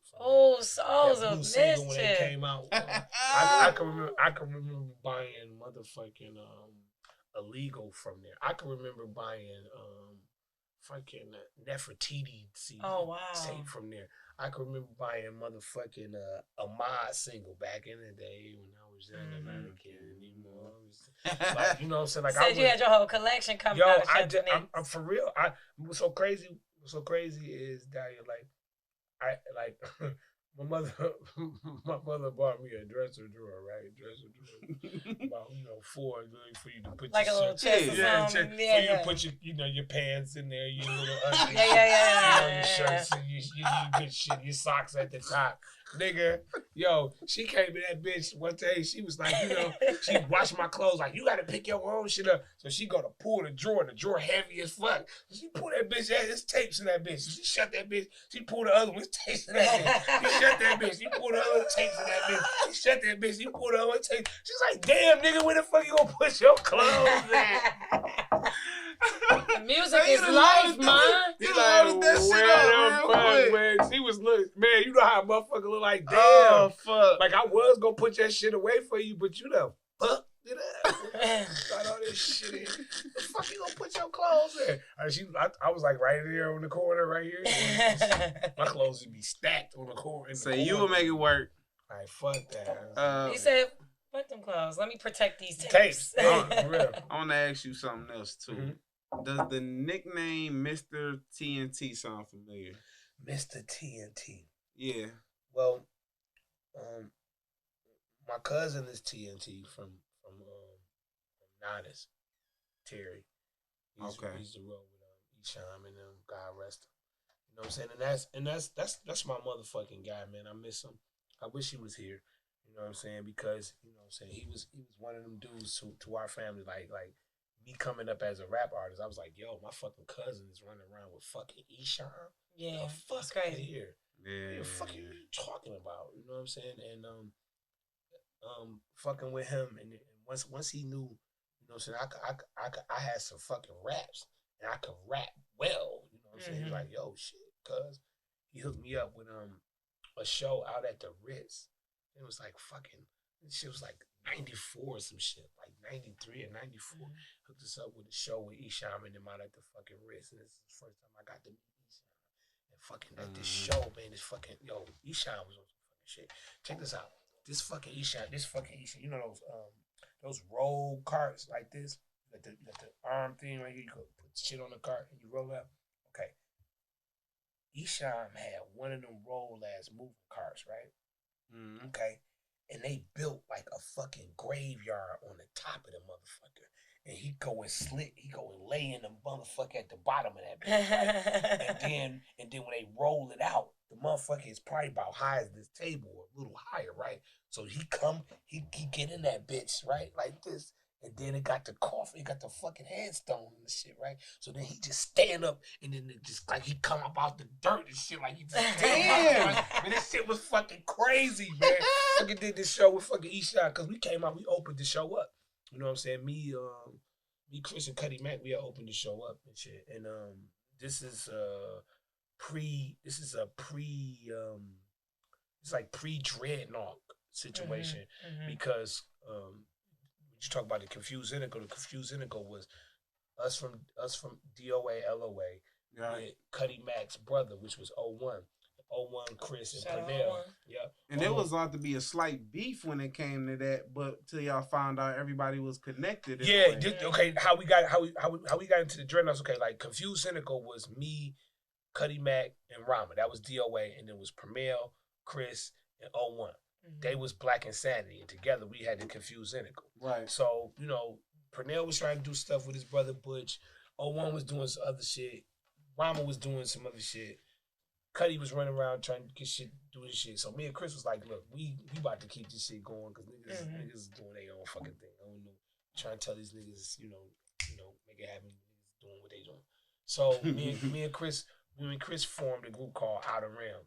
So we needed production. Yeah, two-man group. Right, two-man group. So we like, okay, fuck, we gonna need some production. So he's like, yo, fuck, my cousin makes fucking beats. Let's get some beats from my cousin. Okay, man. So we go meet his cousin shit. His cousin's name is Blitz. So Blitz, like, you know, got his fucking ASR 10 and shit. Making these crazy ass. But I'm like, man. Going crazy. What the fuck is this shit, you nigga? Who the fuck are you, nigga? He's like, what's the fucking guy from the fucking, from Charlie Brown? Was it Schroeder, the piano dude? He's in there going crazy. He was like that nigga. Like, he was the big head nigga on fucking keyboard nigga that was fucking phenomenal. So did that shit. Right, we was getting beats from him and shit. So the whole time, Chris's cousin, which is Boogie, right? He's like, yo, my cousin made beats. So Chris' cousin Boogie got a brother named Brad, aka Ambush, right? Okay. So Ambush has a class with me and Cuddy Mac at Highland Park High School. You know what I'm saying? We was fucking like 11th, 12th grade, some shit. So, you know, everybody know us. We Highland Park motherfucking, you know, little MCs, nigga. We running up on anybody that could rap. We was running up on them, battling them niggas. A girl could rap. Man, this girl could rap. I'd be like, well, you better spit them bars because here I come. Fuck, I don't give a fuck about that. Get your ass up. I'm telling you. Say equal opportunity. I was beat on. down. Hey, I was on everybody. It was so funny, man. It was so funny because I hear like people be talking about like, you know, well, I used to be rapping back in the day. I was like, y'all niggas weren't rapping around us. Well, y'all niggas was always okay. Exactly. Taking niggas' heads you know, off. So we got with them. You know what I'm saying? And we was getting beats from Boogie. Boogie was giving us beats for an Outer Rim project. So me and Chris formed the group Outer Rim. Mm-hmm. So we at school and shit, LA. So we got fucking history class, Mr. Woods class with fucking Brad, which is Boogie's brother. We don't know this nigga. Nigga just came to Highland Park. We Highland Park niggas. No, you just came here. You just moved back. What's so funny is that Boogie's mama, and it's so crazy. Boogie and them mama, Brad and them mama, stayed at Miss People's crib on Tuxedo. Miss People's crib was the same crib that my mama, when they was all young and shit, used to be hanging out in their basement, blowing weed and shit. Just like 20 years later, we was in their basement doing the same shit. Okay. Came back full circle. Crazy. So Brad in school, like, yeah, you know, my brother got this group and shit. We looking like, nigga. And how many niggas are there that we're gonna crucify? Like, how many niggas is gonna be on this cross? How many niggas are we impaling like Vlad, nigga? We about to go. We coming over there, nigga. So, you know, we in school talking shit. So, you know, like later in the day and shit, we go have our little, you know, rappers round table and shit. I'm like, yo, man, you know. I'm like, yo, man, this little sucker nigga, this nigga talking shit about this group, talking about these niggas. I was like, nigga, we gonna go over there and battle these niggas. So Chris like, well, who the niggas he talking about? He's like, talking about some niggas named the Dreadnaughtz. He's like, the Dreadnaughtz, that's my fucking cousin group. I said, huh? He's like, yeah, that's you know the nigga we get the beats from? Yeah, that's a Boogie group. Oh shit! Okay, wow. Everybody just connected. Don't even know it. Don't even know it. So we went down there. It was like, cause every time we would come over there to fuck with Boogie and shit, it'd probably be like late at night. The Dreadnaughtz niggas would be done left before we got there. So we, you know, this time we got invited over during while they were there during the session. Niggas was there, right? Yeah. Niggas was there. So I came in there, met Slaughter and shit, you know, and I met Guilty there the front. I was like, yo, when I got there, I was like, nigga. Like, yo, what's up? My name Guilty. I'm like, yo. I was like, wait a minute, nigga. Like, nigga, you was at the Grand Quarters one night, nigga, in the bathroom freestyling, battling niggas, because you was in there killing niggas. If you the same Guilty, nigga, I think you is, nigga. He's like, yeah. You know, he's like, yeah, nigga, yeah, that was me. I was in the Grand Quarters and shit. Yeah, I was like, yeah, because that bathroom was packed and niggas wouldn't let it. Because, like, in the Grand Quarters, you know, the music be playing, DJ be banging and shit all day. So the only way you could hear niggas rapping, yeah, we had to go in the bathroom. Niggas be all in the bathroom rapping and shit. But there's so many motherfucking niggas in there and shit. I just remembered that niggas was saying, this nigga, like, ooh, this nigga Guilty. And he had just like a different, like his voice was different from everybody's and shit. Mm-hmm. So, you know, I got to meet the nigga. I'm like, yo, nigga, he like, So we down there rapping and shit. Them niggas like, yo, little nigga, like, you nigga, wow, you dope as fuck. So to be a Dreadnought, like I tell everybody, like Dreadnaughtz wasn't like, hey, you my buddy. Like, you had to take a few niggas' heads off. Hey, Dahlia, you might, no, it wasn't none of that shit. You gotta be able to hold your own. It wasn't none of that shit. Yeah. I'm telling you. If a nigga, if you came down in the basement and you was like, you know, I ain't no lyrical nigga, I'm a street nigga. Oh, we got that too. Get him. you know, niggas would come up, niggas was inventing genres and shit. Like, you know, nigga, I ain't a lyricist, nigga. Or I just be writing raps at home, so I ain't even trying to. I'm just a storyteller. Oh, okay. We got that too. Get him. We can see who tells the best stories. You tell yours, he gonna tell his, and we gonna see this shit. Yeah. Or you know, some niggas that was like, you know, oh, I'm so we'd be like, oh, this nigga saying he this, that, and the third. Okay, well, you know what, nigga, you gonna have to go through about 3 niggas saying. We since you popping that bad, you about to go through 3 niggas then. You're not about to beat these 3 niggas. You are not. There is no way possible that you could beat. And if you do beat them 3 niggas, welcome to the fucking Dreadnaughtz. But you are not about to beat. It was a vetting process. It was for real. It's actually, nigga, you know, and then it wasn't always like, you know, cut and dry, because, you know, some niggas was able to dance around, or some niggas held they shit to the level of to the point where we was like, okay, yeah, this nigga, all this nigga need is to be trained in the arts of fucking niggas up verbally, and this nigga would be sweet. So, you know, we would see the talent in motherfuckers too, and you know, but it wasn't no like, hey, chummy, you know, no, it wasn't like that, hey, buddy, you know, no, you better come with them bars, nigga. Say, hey, chummy. Cause it was a couple niggas like, oh no, I'll come down. I'm talking about that. It was niggas coming down in that basement getting a rap career taken from them. Oh, I'm talking about Shang Tsung style. Finish them. I'm talking about the voice of Shao Kahn. Finish him. Like, nigga, that shit is over with. And then you will see them niggas somewhere like, nigga, you still rapping? Oh, no, I'm good. Oh, no. Master told us in that basement, don't say another rap. Oh, man. That's hilarious. I want to ask you, too, man. The movie Josie and the Pussycat Dolls, what did that teach you? Oh shit! See, man, what the fuck are you, man? This guy, LA, is a secret rap agent. Like you making me think the hip hop cops my ass. LA, you sound like Maestro. Hey, when Maestro's on here, you sound like Maestro, man. He was like, did you call my mama? Fuck right. Hey, fuck the hip hop cops. I'm gonna get LA on you, punk motherfucker. I'm gonna find out who your baby mama's mama is, nigga. And hey, listen, cause I found out some shit. So listen. But you missed your calling, and so you had to read it. Man, I'm telling you, dog, we all to be in jail like this nigga. You gotta switch shit up, nigga. This nigga playing chess, y'all playing checkers, nigga. So I would have got away with it too. Shit. If it wasn't for you. Golly, but hey, Josie and the Pussy. Like, see, this is just me being, an observant type motherfucker. You know, this is just me, because you gotta understand. I done been to Hollywood. I done shit in Hollywood. We gonna get to that. You know, I done worked in that type of environment. So I kind of it's like shit I done seen and shit I be like, you know what I'm saying? So this movie, Josie Cat and the Pussycat Dolls, Josie and the Pussycat Dolls. So when we watched the movie as kids, you laugh at the movie because it's a parody. It's a fucking parody of the industry. But you watching all the goofy shit. You know, you watching them fall out. You know, you watching all this, extra shit that you're not paying attention to. The movie shit. The Hollywood shit. The Hollywood shit that you're not paying attention to the storyline or what the fuck is really happening.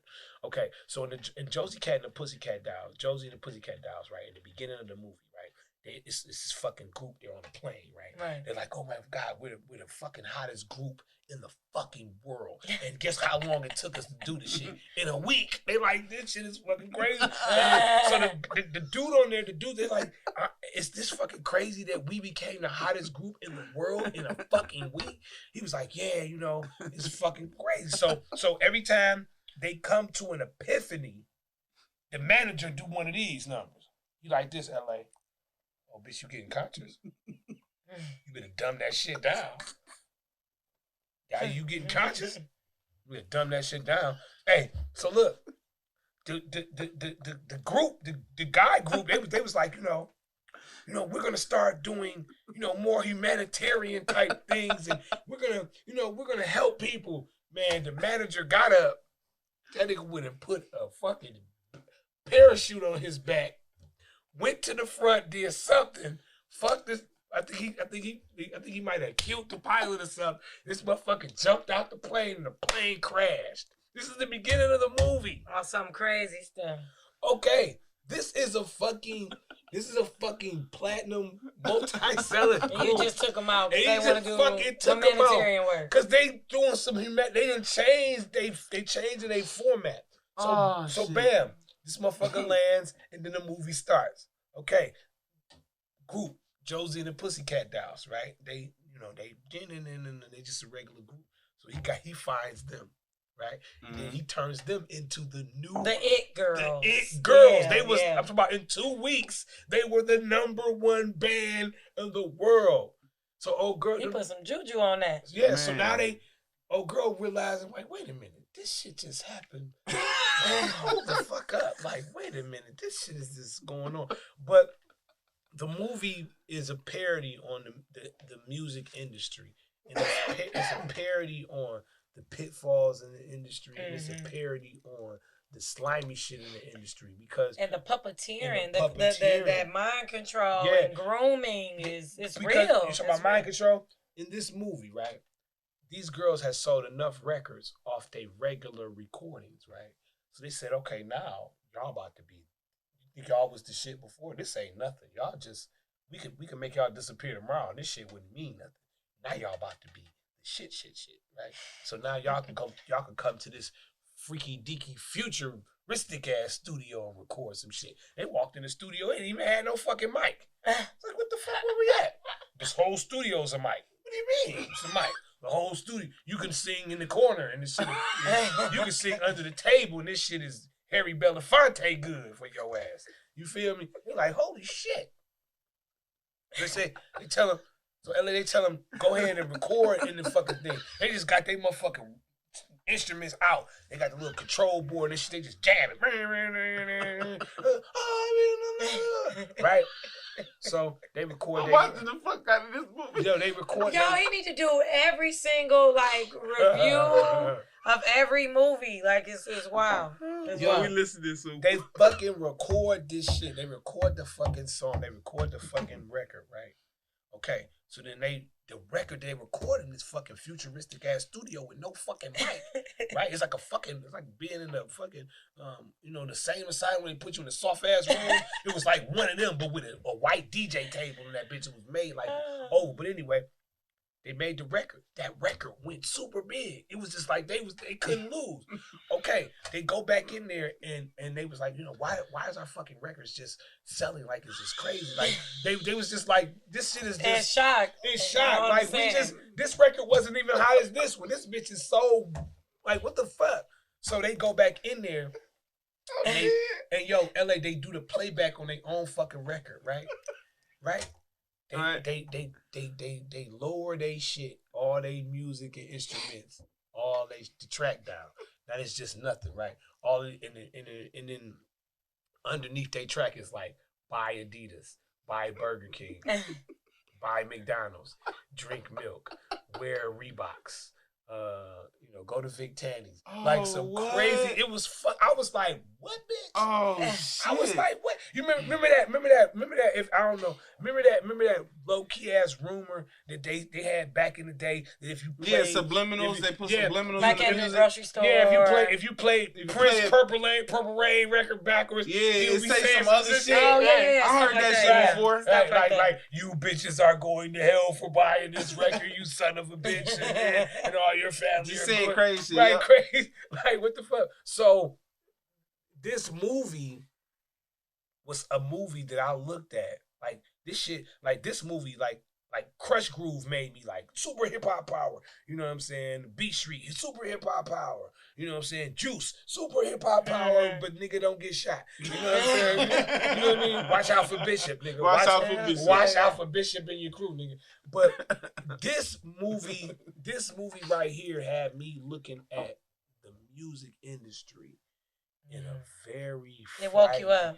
It was fun because the movie had you laugh. You gonna be laughing, especially if you watch it drunk, if you watch it high, you gonna be like, this bitch is funny as hell. This bitch is funny as hell. And it got Rosario Dawson is in the movie too. And I love Rosario Dawson. Yeah, because Rosario Dawson is the smartest fucking woman on the planet in that movie. Because she looking like, bitch, this shit is happening too fast. And they be like, cut this bitch. They be like, cut her the fuck out of here. She the first bitch that they try to kick out the group. I ain't even gonna talk about the group that done that to people, but y'all know that group that was like real popular that had all them girls in there, and then they got kicked to the curb on some. Yeah. Hey, that's neither here nor there. But yeah, we know. But y'all should watch that movie because I'll say everybody's gonna go back and watch that movie just to have a different set of lenses. I swear, Josie and the Pussycat Dolls. I'm telling you, it'll fuck your man up. Oh man, you'll be like, what the fuck? So, with that being said, I'm gonna be honest. Look, I just gotta say this for the record. I don't think my face has ever hurt this much during the interview. I swear, bro, I'm dead. When if y'all go back and rewind me the whole time, I was dead the whole time. Him telling that review of that movie. Now I have to watch that the second I get home. I swear to God. To laugh even harder.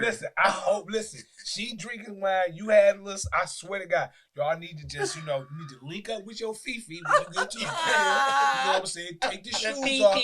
Your Fifi. You gotta link up with the Fifi. Take your shoes off. Rub them through the carpet. They rub your toes through the carpet and shit. And watch that shit. I swear to God, y'all gonna be crying, laughing. Oh shit. Okay. All right. Woo. I'm back, y'all. Y'all still out there? This nigga got me dead off there. I ain't gonna lie. But okay. Man, I'm gonna jump into something else besides Josie. Okay. I had to ask you about that because I know that kind of because people that's some that message of flying. Yeah. But growing up, I know it was a lot of people that inspired you coming out of Highland Park. You know what I'm saying? I know for a fact that Chaos and Maestro for sure. Yeah. I want to shout out Chaos and Maestro. Yes, Dog from HP for sure. And my fiance, she like Maestro Chaos. Jason Wilson is Maestro. Yeah. And he was like one of the first hip hop acts. Maestro was the DJ. Yeah. And Chaos was the rapper. Yeah, Chaos is the one from. Yeah, and Chaos is from HP, but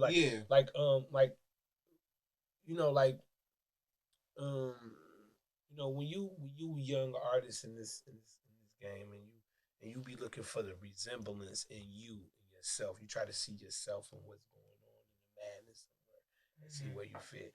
Like, Chaos and Maestro was one of them groups that definitely, a person like myself definitely like the nigga from HP, you know what I'm saying? Nigga from the hood. Yeah, the Food Stamp Boys. The Food Stamp you know what I'm saying? Ricky D and the White Boy 3. You know what I'm saying? These people cause we talk about Detroit hip hop, it's pockets of where Detroit hip hop popped up. But like when you talk about, where I'm from, Highland Park had its own damn, version of Highland Park hip hop. We can definitely say it because we had a cable station. It was called the Plugger Show.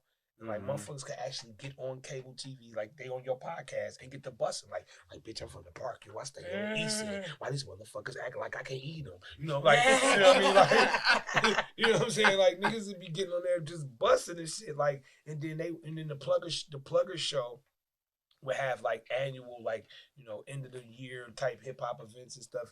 And then this is before they had built those apartment complexes over in HP. They would have it was like a big from Woodward to Hamilton, just big ass land. And they would have these fucking performance shows. These motherfuckers would come out and rock and shit.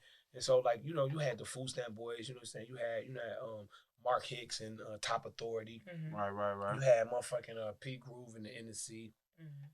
Patrick and them, Illy Ill and them. And then, you had other different various entities of that, you know what I'm saying? And then you get to the Omen, which is AJ McGee, which was part of the Food Stamp Boys, and then you get Misdemeanor, you get a Mace, you get a Billy Babgate, you get a Rod Day. This is pre-Rock Bottom, you know what I'm saying? And you Misdemeanor is AKA Redbone from the Raw Collection. You get what I'm saying? And that's the Omen. Then you get, the Omen comes out, and then you get the Almighty Dreadnaughtz. But like I said, the Omen was popping, but the Dreadnaughtz was also a group that was started, you know what I'm saying, way before that. Like the Dreadnaughtz was started in '86 with Hex and Boogie and Dory and DJ Ahad and all them. So by the time we got into Dreadnaughtz, that's 10 years in the making of the niggas already having, it going. And then Hex had to go away for a minute. Boogie took over the whole situation. Hex, he was a Delaware, right? Hex murder. Hex Yeah. motherfucking murder. Yeah. Is the reason why we is what we is. You know what I'm saying? And that's what the funniest thing is. People be like, oh, Hex managed Elzar, he managed Slum Village. No, Hex came from the Almighty Dreadnaughtz. And then, those went into those other situations, you know what I'm saying? So just our whole situation of, just being an artist in this game, is just to, motivate the culture and sound artists. Like that's one thing that I noticed. Like when you talk about like rap and lyricism, and and I'm not saying that everybody deals in that, but when you talk about rap and you talking about the potency of something that you said, you always want to have a potency of what you said. Everybody in this world, we live in a sitcom world where everybody got to have a snappy comeback. So you gotta have the potency of what you're talking about. So when you deal with lyricism, all we trying to do is have the potency of what's current to talk about, or just some slick ass shit to say, or just something to have your fucking mind being like, bitch, damn, what the fuck? What the fuck, nigga? You know what I'm saying? So in this day, I see that, and it happens in more than just one front. Because if you look at the rappers that we grew up to, the old school artists, you know what I'm saying, is the creators of what we do with this culture. Like them niggas was smart as hell. Like some of them had college degrees. A lot of them motherfuckers, they went to school. Some of them, very, it's like ones and it's like twos and fews that wasn't, school bound. You know what I'm saying? Hell, even production and on the business. People was going to knew, school. They was doing their thing. And then it was just the whole thing of the downing of the education and the taking of the band and music out of school. And you see that in the way that the development of music is today. Because we grew up, like I was in the band. Like I played the drums, I played the clarinet and shit. You know what I'm saying, in the band. So even in all that, we know, the beat. Cause you can tell that right now. These motherfuckers ain't been in no band. These niggas is rapping off beat. These niggas is rapping off beat. LA. These niggas ain't been in no band. These niggas ain't living to the chakra out here. Right. Nigga. And guess what? We used to do, LA? We used to clown the fuck out of Silky Chakra. Silk got clown. Holy shit, these Modelos. People like. Holy shit, man. We used to be sitting there laughing at a Silky Chakra ass nigga in the club. Like, look at this nigga. How the fuck you can't rap on beat, nigga? You watch Sesame Street, nigga? The bouncing ball, nigga. Can you tell me how to get to Sesame Street? How to get the bouncing ball, LA? You niggas ain't what? Dahlia, you niggas ain't fucking with the bouncing ball. Y'all remember when the words just come on Sesame Street? No, I remember. Said no cadence. None. Nigga, I'm telling you, like, how do you, like, and my thing is this, LA, and we can go on. Okay. Okay. All right. Got you. I'm not even mad at the rap. Okay, bro. All right, bro. I'm talking to you, Fifi. I'm not even mad at the rappers down here. I'm mad at them motherfucking niggas in the studio. I'm mad at them engineers. I'm mad at they allowing this. They allowing this. Y'all niggas, quit taking these niggas $25. They just taking the bag, man. Quit taking these niggas $25, man. I know we've been touching bases on making music, but you do a lot of shit. You an author. You released the Supa Emcee, the Immortal book. Yeah, the Immortal book. You know what I'm saying? You also was able. It was something that happened in '98. You know what I'm saying? That proof. Yeah. Shot you to LA. You know what I'm saying? Like P was always, P was, man, that's my motherfucking guy. Yeah, for sure, man. Rest in peace, Big Proof. Man, P always had his hand, like, for me meeting him, you know what I'm saying? Like, he would, like for me meeting him, like, I would just see this nigga out, and he'd be like, like, nigga, they don't even know about you. Like, yeah, nigga.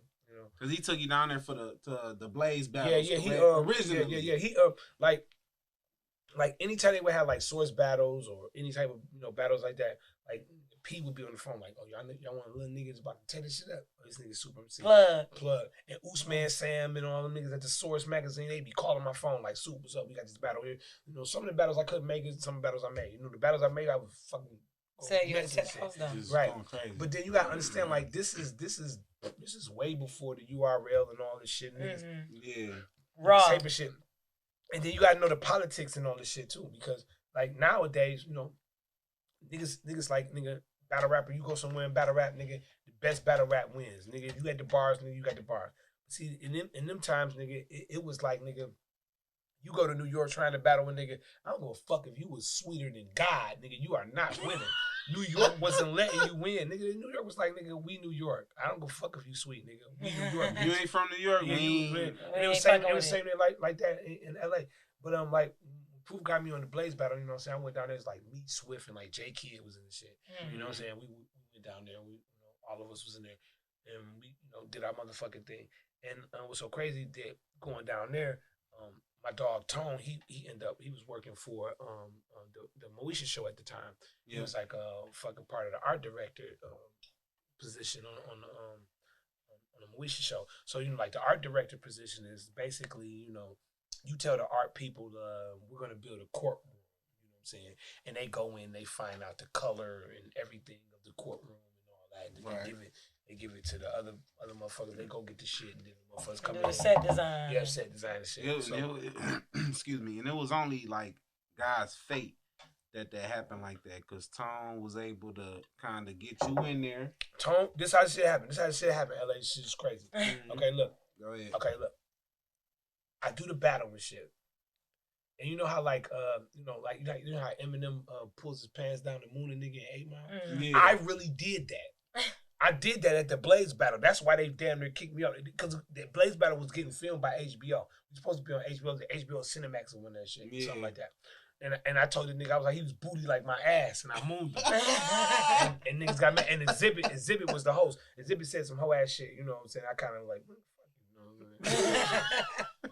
So, but the nigga, I killed this nigga in the battle. So, we got off the fucking stage and shit. I ran down, because I fucking ran into Willie Tyler Lester. Nigga Zeus was in the fucking battle. Oh, yeah. That nigga was fucking huge. That's crazy. He's fucking huge. And he just looked like such a big dude. He had this little ass, beautiful, dark-skinned chocolate lady with him. I don't know who the fuck she was, but at the time, she was little as hell compared to, it was like, damn, nigga, like you. You know how that song, Punisher made, I don't give me a crush a lot. Like, nigga, that was the quintessential of a nigga crushing a lot, because rest in peace, Debo. That shit, I was like, yo, you going home with that nigga? Like, girl, you gonna be flatter than flat after this shit. Anyway, so, like, nigga, I fucking I come off the stage and shit, I was mad as hell because they played me. I fucking roasted this nigga. I'm fucking crazy. Because when I moved the nigga, they had the HBO cameras. The cameras did like this. They had the cameras on the fucking... They moved the bitches up. Like, this nigga just showed his ass. Like crazy. It was funny as hell. But then when you watch Eminem do it on 8 Mile, it's funny. It's cool, right. But that's my guy too. So for sure. We getting into that too. I come off the fucking stage and shit. I'm mad as hell. There's a couple, Bloods and Crips in there, and I just, I'm Detroit nigga. I'm just fucking hot. You say I'm just dangling. I'm around this bitch. Outside. I'm mad. I'm bumping into niggas. So, a couple of them Crips and a couple of them Blood niggas like, who the fuck is this? I'm like, little nigga. I'm like, shit, man, I don't give a fuck. So I bump into Rise Cash. And this is so fucking funny. Rise Cash is my nigga to this day. I got a record with Rise Cash. It's produced by the 9. And it came out. Shit ain't came out yet. Who? Okay, but anyway. So I fucking run into Rise Cash. And the fucking crazy shit about this shit, LA, is funny shit. While I'm down here in LA, Rise Cash is the only rapper that I got on my fucking wall at the crib. Got a picture. If y'all notice, like Rise Cash did this photo shoot for like The Source or something. And he was dressed like Mad Max and shit. I had that fucking poster on my fucking bed, like right up here, like this. How this shit is right. That's how that shit was. I fucking ran in the Rise Cash. I'm like, holy shit. He was like, yo, chill out, nigga. Like, nigga, you ain't with all these Crips and Bloods, nigga. You in LA, nigga. I know you from Detroit, yeah, nigga. Okay, well, Detroit is kind of far from this. You know what I'm saying? These LA niggas is some nuts. I'm looking like, nigga, I don't, Say Detroit kind of far. Yeah, like, nigga, I don't know. But he was like, nigga, he was like, this was so fucking crazy. Because he didn't have to say this and he didn't do it at all. The nigga said, you you won that battle, right? You and I know you killed this nigga. So while we talking, I'm like, nigga, what the fuck are you? I said, Raz, you on my fucking wall right now? He like, oh, for real? I'm like, nigga. Anyway, so after that, Tone got me tickets to the Moesha show. Mm-hmm. So I'm sitting on the Moesha show, right? So he already works there, right? Mm-hmm. So I've been walking around the fucking set all day. With him. With him. I done met everybody. Now, mind you, you met I'm like, Tone's my cousin. He in the art department. Oh yeah, we know Tone. Nigga, I'm all out that bitch. You met I'm everywhere. I seen a pic. You met the motherfucking Bernie. Yeah, that was Bernie Mac was at like, Bernie Mac. We went to Bernie Mac. Wrap up party. You know, like at the end of the season for all the shows that we had these wrap up parties. Oh, okay. Like, you know, okay. so but like when I was on the set with Brandy and them, you know, so I met Brandy. Brandy had a fucking Lexus. That bitch was, you know, that nigga put wood grain in they shit. Be top dog. Bitch, I just laced my shit out in wood grain. Dog. This bitch had platinum in her shit. Her dashboard. That's all I said. That looks like God. Did we talk? You know what I'm saying? It's like, oh, what? Like, that's that I want to be down money. That's that I want to be down money. Yo, man. She's going crazy. I think at that time she was getting maybe like 100,000, 75,000 of episode. Yeah, some shit and like then that. the music royalties. Let's quit playing. Come on. So, you know, so I was, you know, fucking with them and all that. You know, I'd be at backstage hanging with everybody. Mm-hmm. So, you know, we go to the show and shit. I'm sitting in the audience. So DJ playing, they going in between shooting. Now this fucking scene that they was shooting, it was like Fredro Starr was getting ready to go on tour. He was like, you know, Brandy, you need to telling Brandy, you know, Moesha, you know, I'm about to get ready to go on tour. We gonna be going. Yo, shorty. Yeah, shorty. Right, shorty. Yeah, shorty. We about to go. We about to go on tour. We gonna be going to Chicago, Atlanta, New York, you know, Miami, right? I got the script. I'm sitting in there. I'm, you know, because I've been hanging around backstage. I got the script. I'm watching them while they doing the shit. Now we had live taping and shit. So DJ come down. The host, he's like, "Yo, is anybody got talent in here?" So I'm like, I didn't say shit at first, but the ladies behind me was like him because I was rapping and I was in there rap because they was playing beats and shit. The DJ spinning. You just couldn't help it. I couldn't help it. And they watching you. They like, oh no, he can rap. So I'm like, holy shit. That's dope. Like, okay, yo. So then dog came over there, was like, yo, you can rap? I was like, yeah. He was like, yo, what's your name? I was like, Supa Emcee. He was like, Supa Emcee. Supa Emcee? I'm like, yeah. Like, nigga, you sure? I'm about to show you why I said that too. Exactly. I'm going to tell you why this is my fucking name. Show you exactly.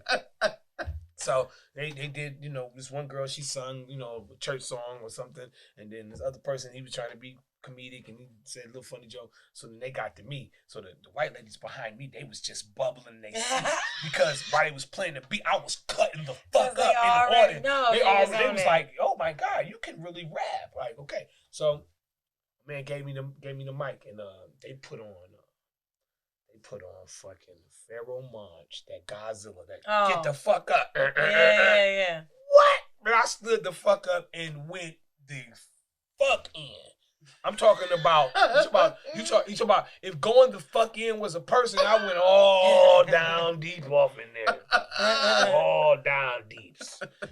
Yo, by the time I got to finish rapping, Brandy came out, Countess Vine came out, the lady that played the mama came out, the daddy came out, the producers behind the thing came out. They all was walking, they all was doing like this. I'm short as fuck, so they all looking like, where the fuck is this shit coming from? Master P was there, Ray J and them came out. They all came out like, where the fuck is that coming from? That sound like season 5. Like he fucking, yeah, I think it was like season 5, something like that. Because Ray J was on the show. Ray J was a cousin on his character was on the show. That's my daughter's favorite show. So I love it anyway. We watch that shit all the time. All of them came out. They was looking like, where the fuck is it coming from? Boom, like, oh, okay, there you go, right there. This little guy right here. Oh my God, this nigga is fucking dope as fuck. Fredro Starr, all of them niggas, they all was like this, like, what the fuck? Boom. My man stopped the beat, like, oh shit. They was like, yo, give it up for him. Everybody was like, oh shit. Everybody stood up like, nigga. Like, they just saw lightning captured in a bottle or some shit. Like, yo. So, nigga, Brandy and them, they went back to taping because they had to go right back. Like, they was like, yo, give it up for him. Ah! Okay, red light back on, they back taping. Right. You know what I'm saying? So they scream, y'all, but shut the fuck up. You made final cut? No. You made final cut? No. This was crazy. No, we wasn't on the set. We was off set. They on set this way. The set is this way. We in the bleachers and shit. They doing live taping. So they go back to red light cut on. Everybody got to hurry up and shut up. But everybody is just like, because the energy, I took it through the roof, daddy. So everybody like. So Brandy like, yeah. So you know where you going again? He was like, yo, yeah, I'm going to fucking Chicago. We gonna be doing some stuff in LA and stuff, and we going to Detroit and shit. They put Detroit in. That was dope. After you done went crazy. Yes. He said he added Detroit into the script. I got the script at the crib. It don't got Detroit in there. Fredro Starr added Detroit in there. He had to make some respect. Yo, so your guns up. So they had finished up that part, and then Brandy got to one part where she just like forgot the line, right? She was like, such and such. It's like, damn. You know what I'm saying? It was like, you know what I'm saying? Okay, reset, right? She was like, hold up. Shout out to my man that was up there rapping. He was fucking awesome. Everybody was like, oh, yeah. After that, Tone is off work right now. This because this later on, like they work like a business just every day, like 9 to 5 shit. Yeah. And then later on is when they do the tapings of the shit. So like when you see an episode, the episode is probably they do the reading like Monday. They do the another table reading Tuesday. Right. Then they do a full cast on Wednesday. Then they get the shooting Wednesday night. Thursday they shooting. Friday they shooting. Over the weekend it's edited. Monday you getting that episode while they doing the shit all over. Doing it again, yeah. Right. So they was just like like Tone was out there. So Brandy called me off the fucking out the crowd like, come here. Got up and walked over to her and shit. She gave me a hug. Everybody was like, she was like, what do you want? I was like, shit, give me a hug. You know what I'm saying? She gave me a hug and shit. I'm like, oh, shit. Later on, we write on the set together. She write down her number, motherfucking producer number, everybody number. Look, nigga, you are fucking phenomenal, nigga. Wow. Ill shit right there. That's dope. Because I like... Hey, do y'all want to hear the sad part about all that? You lost it? What happened? You ain't lose it, did you? I had everybody's information. You didn't lose it. I had everybody's information in my two-way. Two-way little computer thing. I had a two-way. I had everybody's information in my two-ways. I had all of the information in my two-way. And then I get off the plane, and then I get drove back to Highland Park, and I get out of the car, and I see my cousin, and I say, hey, cuz, because when I was in LA, and I jumped out of the truck, and my two-way fell in the water. Oh, wow. That's worse than losing it, because you had it. You made it home with it. Hey, listen. Is that the first time you said that? Yeah, that's the first time. Yeah, that's the first time. That's wild. Do y'all hear that shit? That's fucking Say she handed you that shit. I had everybody. Listen to this. I had everybody's contact number damn near on that show. I had the producer's number. I had the writer's number. I had Brandy's personal number. I had her assistant number, manager number. I had everybody's shit. When I got off that flight, I came to my cousin. I was like, yo, nigga, we on. And hopped out the truck. Then my two-way popped off my cause you had the little the clips. Right. Popped up the clip, went in that bitch. Fell in the water. But when I got back to LA and shit, I contacted, a bunch of other motherfuckers. I still had their number like written on certain little shit. But then that's when the Parker show the Moesha show had basically had its like last seasons and then the spinoff came. And the spinoff came. It was the Parkers. Now because I was on the Moesha show and Tone was on the Moesha show as well, they just spent off onto the same like the Parkers, EP, producers and all. Yeah. It was all on the Parker show. Yeah. So now this is when shit get real popping. Okay, so you got to know like the 8 Mile movie comes out. You know what I'm saying? Yeah. Shout out. I'm in the 8 Mile movie. So now I'm back at Gower Studio. You know what I'm saying? Shout out Marv and The Fusion, right? Yeah. The Fusion, Marv, all and Wiz, We was cause like while I would be out in LA, D12 was out there. Proof can be out there. I'd be going down the street fucking with them. They be like, nigga, where you at? I'm like, nigga, I'm working down at the Gower Studio. Oh, you working down at the movie studio? Hell yeah. I'm about to go back down there and fuck with Brandy and Countess Vine and them out there. Countess Vine, like, on some for real shit. Like, Countess Vine used to call my grandma's house in Highland Park and sing to me in the morning. That's dope. She's like, Super, wake up. My grandma be like, that girl from the movies is on the phone. Bullshit, you know what? That's fucking crazy, dog. How did the 8 Mile, scene come about. I kind of know, but Did you want let people the to know? people to know exactly how that came about. Okay, we was down there. We all like okay. When the movie was set to be started, and they had all these different auditions and shit on and all that. You know what I'm saying? So, went down there. I actually read for Jimmy Rabbit part too. I read for Jimmy Rabbit part. Okay. You know what I'm saying? But they was like, that's Marshall's part. So you can't stop me, man. He said, "I'm gonna shoot my shot." Hey, for sure. So they was like, Supe was one of them guys. You know what I'm saying? So he's from D12 and Proofing them was like, one of them dudes. You know what I'm saying? So they was like, well, look, since we already got a lot of the actors already, we just gonna add him to like a scene in the shelter. You know what I'm saying, with all the battles and stuff, and that's one of the pivotal moments in the movie. So definitely he'll get seen. He'll be there. Mm-hmm. So we getting the extra money, the extra paycheck. You know what I'm saying? Right. Okay. Cool. That's cool. So while we there, it was like hours and hours, like 14-hour days. You know what I'm saying? You down there in this fucking room that they got looking like the fucking shelter. You know what I'm saying? In St. Andrew. So we there all day, and plus it's everybody from goddamn Detroit hip hop down this motherfucker. Right. If it ain't a motherfucking rapper, it's a fucking model. If it ain't a fucking model, it's a fucking singer. If it ain't a fucking singer, fucking community. Everybody that's in Detroit industry of performing is in this fucking movie. At the time, some niggas wasn't, some niggas was. I'm sorry if you wasn't, because there's free money for you to be in the fucking Oscar-winning movie. But I digress on that. So, and niggas still get money from that shit today. I love when Christmas time come and motherfuckers go and watch fucking 8 Mile. I love it when it come on, because that check come to the crib. Exactly. I be like, wifey, we eating steak tonight, baby. Fuck out of here. Like that. We was all in the shelter scene, right? And it was in the shelter scene was where Starters is. Okay, they had like this whole fucking thing that they built in the back of Starters. And that's where crazy.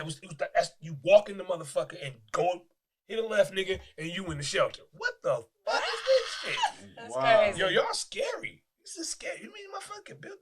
You mean nigga could drug your ass and build a hospital and have you in that bitch like you looking like I'm in the hospital. Like no, you not, nigga. You in a nigga basement, nigga. They about to put you in the floor next, nigga. Oh man. But we was in there, and so they was having like these these rap battles. I mean, not rap battles, but niggas was having ciphers and shit in there. Because you in a room full of a bunch of rappers. It's gonna happen. It's gonna happen. So the producers was like, oh, wow. Well, maybe we should do a contest and we can add 4 more people to, the movie, and they'll be in a montage and they'll be part of, the set of rappers that Jimmy Rabbit, B Rabbit had beat before he got to the final people. Okay, dope. But this is where me looking at hindsight at this, they shot it wrong.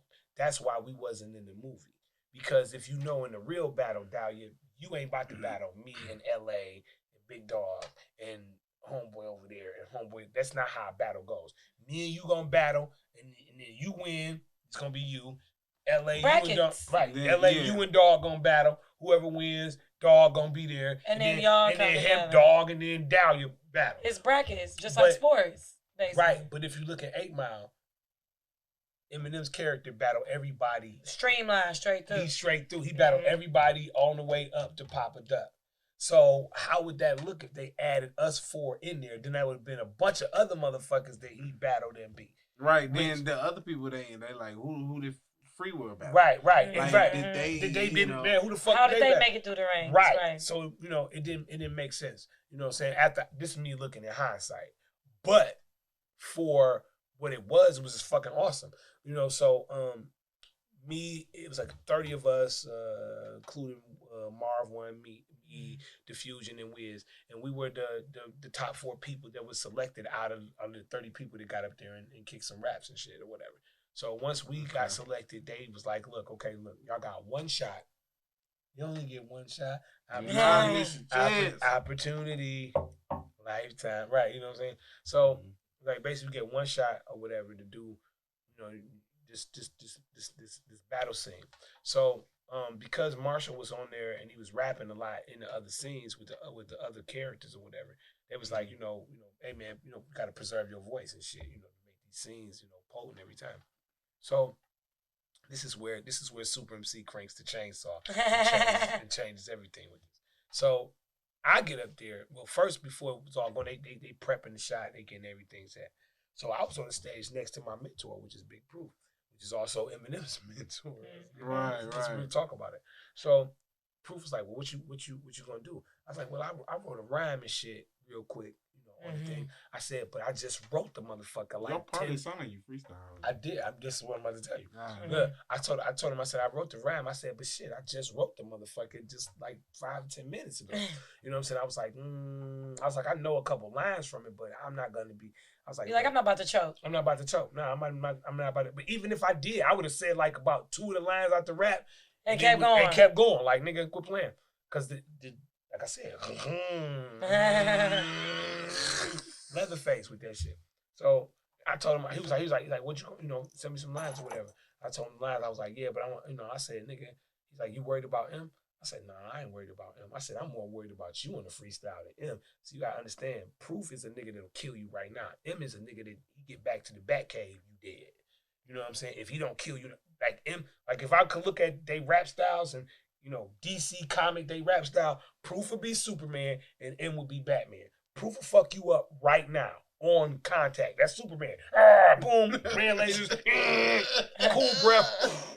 You know what I'm saying? Batman gonna be like, bitch, I can't beat you. Bitch, I'm about to go home. I'll be back. And when I come back, I'm reloading. Right, I'm gonna come back in the Bat-Bot, bitch. Hit you with a couple of these lasers, throw your ass out of space, bitch. Next villain up.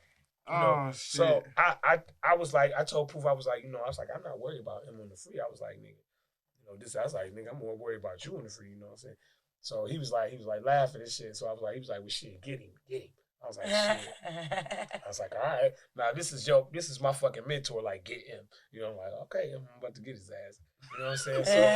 So, and then this is another thing too. Like if you look at the and M is my guy, man. I got so much motherfucking love for Eminem, D12 and everything they mean to this hip hop community. Yeah. You know what I'm saying? And if you look at it, if you look at the battles in that scene, like I won the coin toss. Marv lost the coin toss. Diffusion lost the coin toss. And Wiz lost the coin toss. That's why they went first. And then he came and the shit after that. Mine, I made him go first because I won the coin toss. He didn't say nothing. He just hit the right. He said the rap, but y'all couldn't hear it because the mic was on. I can hear him. Oh, okay, got you. I'm hearing him kicking the rap. Got you. He's rapping at me, but y'all can't hear it because his mic is cut off. Right. Mm-hmm. So he going in, but everybody if us in the room can hear the shit. Y'all just can't hear it because the mic ain't on. So I'm like, everybody, oh.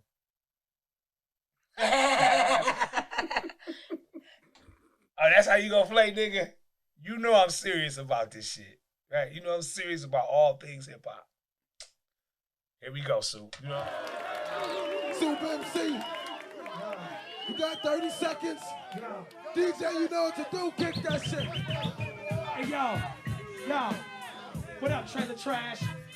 Hey, yo, Future, how you get Whitey to battle the Savior? Yo, that's like Darth Vader battling Obi Taylor. You can't mess around with the horror. I grab the mic and I'ma murder you now. You'll die tomorrow. You can't kick with the lyrics I spit. I blow your head off and leave you dying in your blood, you bitch.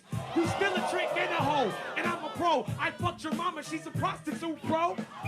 You thinking you like, but you ain't like. I'ma murder you in the day and then blast you in the night. I'm still ill, I'm still for real with Candy Rain. I got a gun on your boy and I'ma blow out his brain. You run with a bunch of whack faggots. I'll eat out your meat like I'm in your body, I'm a maggot. And yo, matter of fact, you get played. You ain't nothing but a white boy dying of fucking AIDS.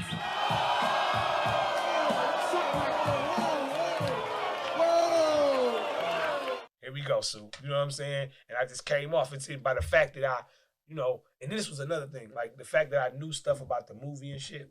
Because if you notice, the freestyle bars is it was kind of catering to the movie. To the movie, right? It was. Okay, so also, Dahlia, we had a restraint. Right? Mm-hmm. we couldn't. This movie is shot in 02 because it came out in 03 or something like that. So it shot in 02. So what they told us in rapping was we couldn't say no up to date shit. Well, yeah, because it's. The movie is based in 95, 95, 96. Yeah. So I couldn't say, nigga, I got the power, you know, I crash your ass like the Twin Tower. I couldn't say, you couldn't say nothing about that. That shit is futuristic. Right. It's 95, nigga, that ain't even happened yet. They want to keep like it true to the got period. shot, nigga Pac died. Right, yeah. Like, damn, wait, nigga, you can catch a, nigga, you not that high, you can catch a Biggie and Pac from this time. Like, nigga, you know what I'm saying? You could. Like, I'm not hold on. Wait a minute. That didn't happen yet, nigga. Flag on the play. Right, flag on the play. You're stepping too far, man. But that's real dope, bro. That's real dope that you had the opportunity and the experience to be around that and put your skills to like the test. Because I know you being on Moesha, it was like, yeah, okay, cool. But it was like being in actually movie setting, you know what I'm saying? Where you actually kind of, you know what I'm saying? Hey, so I'm about to drop some bombs on y'all. Okay, check it out. You know, like, nigga, I almost was on Star Search. You feel me? Wow. Listen, I went and auditioned for Star Search when I was in LA, right? And this is around the time where A. Marie was popping. You know that song? It's just No, the first one. Why don't we fall? Oh, yeah, that's my shit, too. Yeah, that's my song. Okay, now mind you, before that, I went to New York, and I was in the fucking Sunkist battle. Sunkist to drink. Yeah. Had a battle, okay? I get in the battle. I fucking demolish everybody in this fucking battle. I fucking demolish these niggas, like, for real. Go through them. Gets to the last nigga, right? I killed him, too. But in this battle, you had to mention Sunkist in the fucking battle. And I fucking okay, listen, we in Harlem. We at Rucker Park battling. Dope. Right? This what got me off. Okay, it was a guy on 106 in Park. He was a freestyle nigga. He was kind of sweet. He was nasty nigga. His name was Shells. And he was from Harlem. So when I was battling these niggas, he was peeking out the window. So nigga, you the nigga I really want to fuck with. I really want to crush you, nigga. These niggas ain't even on par with me, nigga. Like, for real, come on outside. So I'm just down there tearing into these niggas. So while he's up there, I'm really showing out because I want you to come down. Like, I'm about to beat these niggas up so you can come outside and defend your home ground. Right. So, nigga, I did. I got my wish. The nigga came downstairs and he was walking around the gate. The whole Harlem, they were all like, oh, shit. I'm like, I was like, please, nigga, because I'm going to kill you. He was dope as fuck. I mean, I get around gladiators and my sword go up, bitch. I'm going to chop your hand off or either we going to teet and be cool. My nigga, I respect your sword, nigga. And go the fuck on. Other than that, nigga, I'm gunning. I'm gunning for you when you ain't gunning for me. Nigga, stop it. But so you know, I'm fucking rapping and shit. So I basically killed a nigga, but they didn't let me win because I didn't say nothing about. You didn't say something. It's like an elimination kind of. Yeah, like thing. And then guess who was the fucking judge? Who? Fucking Craig G, which is my nigga, the almighty Craig G, right? And Proof was the judge. And them niggas was sitting on the side like, all the fuck you had to do was say Sunkiss, motherfucker. That's what Craig G said. He's like, Supe, you fucking killed everybody. All you had to do was say Sunkiss. Proof is like, all you had to do was say Sunkiss. You said it in the other fucking freestyles. Why you? I think you just got so focused and spearheaded. So you said it in every other one other besides freestyle, the last like, one. nigga, you a bum bitch. That's why I murder your family and sip a Sunkiss. But this rap, I didn't say it. This freestyle, I did not say it. You were so focused on just getting it. I was really like trying to beat him in the head to let this nigga know you could be next.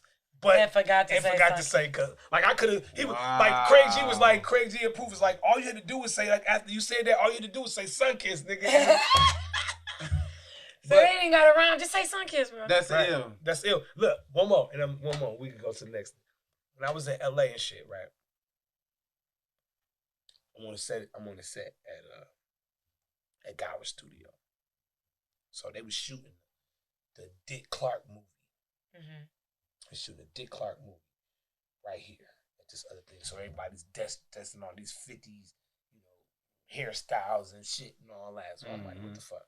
So my man was like, he wanted me to go and talk to this one person over there because I was trying, like, while I was doing that, I was trying to get on other shows. I was trying to get on all type of shit. Like Steve Harvey had a fucking talent show down there, right? Oh, that's dope. Yeah, I was trying to get on his talent show. You know what I'm saying? Because all the celebrities and all motherfuckers was coming out to his Steve Harvey has a talent show. Yeah, that exposure. Right, come on now. So I'm trying to go, you know, go around there and find dog or whatever.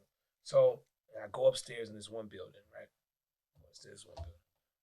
I'm looking, I'm like, motherfuckers ain't in here. I was like, I don't went in the wrong fucking building out here. I don't went in the wrong fucking LA, I'm in the wrong fucking building. There ain't too many people in here. I know it. I supposed to. You're like, where the hell am I at? Where the fuck am I at? I supposed to went in the other building. I think I made one, you know, extra step that I wasn't supposed to. Fuck. Oh shit.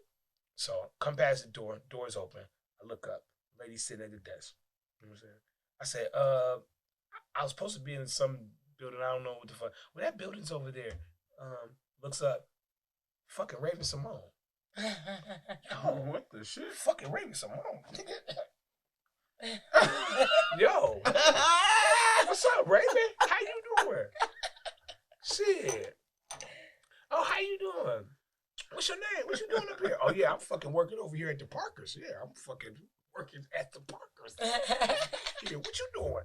Well, nothing. I'm just sitting here chilling. Hey, shit, what you got up? Nothing. I'm just chilling. You want to go to lunch? You want to go to Denny's right here and get something to eat? I'll treat you to lunch. Yeah. That's dope. Yo, manager comes in. Who the fuck is you, nigga? You done finesse some shit. He looking like, wait. He came with the full defensive line, like, bitch. Like who the fuck is you? Who the fuck is you? Yo, I'm Supe, nigga. Oh, you Supe. Oh, okay. Okay, well, what are you doing over here, Mr. Supe? I work over here with the Parkers and shit. Oh, you what do you do over there at the Parkers? Well, nigga, I'm an extra right now. Oh, you an extra? Oh no, she can't go to no lunch with you. Raven just looked like she was like see you later, Raven. You know what I'm saying? Left out that bitch. Crazy shit. Ill nigga shit, bro. Ill nigga shit. Was that before, like, I'm assuming, like, around that time, you were just thugging. You know what I'm saying? You wasn't really locked down. I mean, yeah, I hadn't met my wife. I was, you know, just, you know, around here. Just thugging. Just thugging shit. But, like, nigga, like, first of all, you gotta check this out. Countess Vine used to call my crib. That was crazy as fuck, too. And fucking sing to me. Like, yo. But she was on Star Search. Yo, and she was on Star Search. Like, listen to when I went to Star Search, that's why I was talking about the A. Marie record. Because that song came out and I had did a remix to that record. Why Don't We Fall in Love? Because she started the record off like, so many things I'm going through. And that's the record I got. It's so many things. It's called So Many Things. So many things I'm going through. So I went to fucking Star Search and fucking performed that record. They was in Star Search like, holy shit. They was like, yo, we fucking, first of all, we love that A. Marie record. The fucking shit is crazy. And I think she had something dealing with Sony too, I think. Mm-hmm. So they was like, you know, we might be able to get the record cleared for you to perform it. Dope. You know, but unfortunately, this is Star Search and you're rapping and we really only do singers. Yeah, it don't really be rappers on there. That's right. It's like, you really do singers. And they sat there for a minute. I mean, broke the mold. If you they was going at the time. If they would have put me on, you would have broke the mold. They was going boy. back and forth. They was like, wait a minute, but he was fucking phenomenal. That was fucking awesome. But we don't do rappers, singers. Yeah, I know, but that's kind of like, yes. They was ready to introduce. They was ready. They was ready. They was just about. You would have flew through the roof if you. Man, if I would have got the first rapper on Start, bro, you would have flew through. That shit was crazy. You would have flew through some shit. Crazy, you know what I'm saying? You know, but man, again, I want to shout out, you know, wifey, because I know we mentioned her a few times through the interview. Miss Kelly, aka Native Child. Yes, you know what I'm saying? Yes. You know, maybe one day she could come through, do open letter. Yeah, you know yeah. And that'll be dope as hell. Yeah. She come through, you know. It's funny to have, you know, like I'm a lyricist and she's a lyricist. You know what I'm saying? Mm-hmm. You know what I'm saying? But it's just. I mean, that was the theme, really, of your wedding. Yeah. Like, The MC and the poet, right? You're the MC and the poet. But it's you know, like me and my wife are like swords with two different type of wars. Like we are sword swords with two different type of wars. Like her war is the poetry war. My war is the hip hop war. You know what I'm saying? So when we talk like we have like this is fucking crazy. Plus my wife is a Scorpio and I'm a Scorpio too. So if you know Scorpios, I don't know those the discussions. Yeah, we don't fuck around. Yeah. She know I don't be playing and I know she don't be playing. So the conversations that we have about the arts be on some shit. You know what I'm saying? Because like we'll discuss poetry and we'll discuss poets and we'll discuss, you know, what's poetry and what the fuck ain't poetry. Right? When we discuss me and her discuss hip hop, we'll discuss what hip hop is and what the fuck ain't hip hop. You know what I'm saying? And then in the midst of all of that we're saying what it is and what ain't, then we give the leeway for motherfuckers to be whatever the mutant fuck they is in expression. You know what I mean? Yeah. You know what I'm saying? You know what I'm saying? Because LA, like I'm gonna just say this, like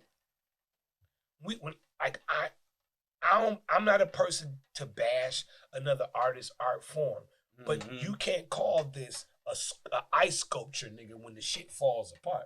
You can't call that shit an ice sculpture when, you know. You feel like certain foundational things should be in place. Right. I get it. Like, you're not saying that it's not art, just don't classify it as XYZ. Okay. Am I close? Yeah. Dahlia, you motherfucking William Tell with the fucking arrow through the nigga. Okay, I'm making sure I had it right.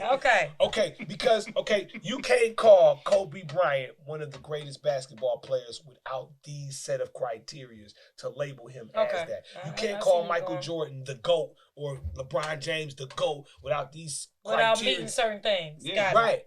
You ain't gonna take a nigga. You ain't gonna take a nigga that could put a tricycle together versus a nigga that could put an engine together. You gonna pull your car up to the tricycle nigga like, hey nigga, I need a carburetor and an alternator put on my shit. He gonna be looking like, well, if these rubber tools can take those bolts off, nigga, you got some. No, it's to me it's like I don't like, even with the youth, and we make jokes about the kids coming up. The reason why we were so on to this hip hop shit and so much into the way we were into it and all this is because the elders that were older than us that was doing hip hop, they wouldn't let us be whack.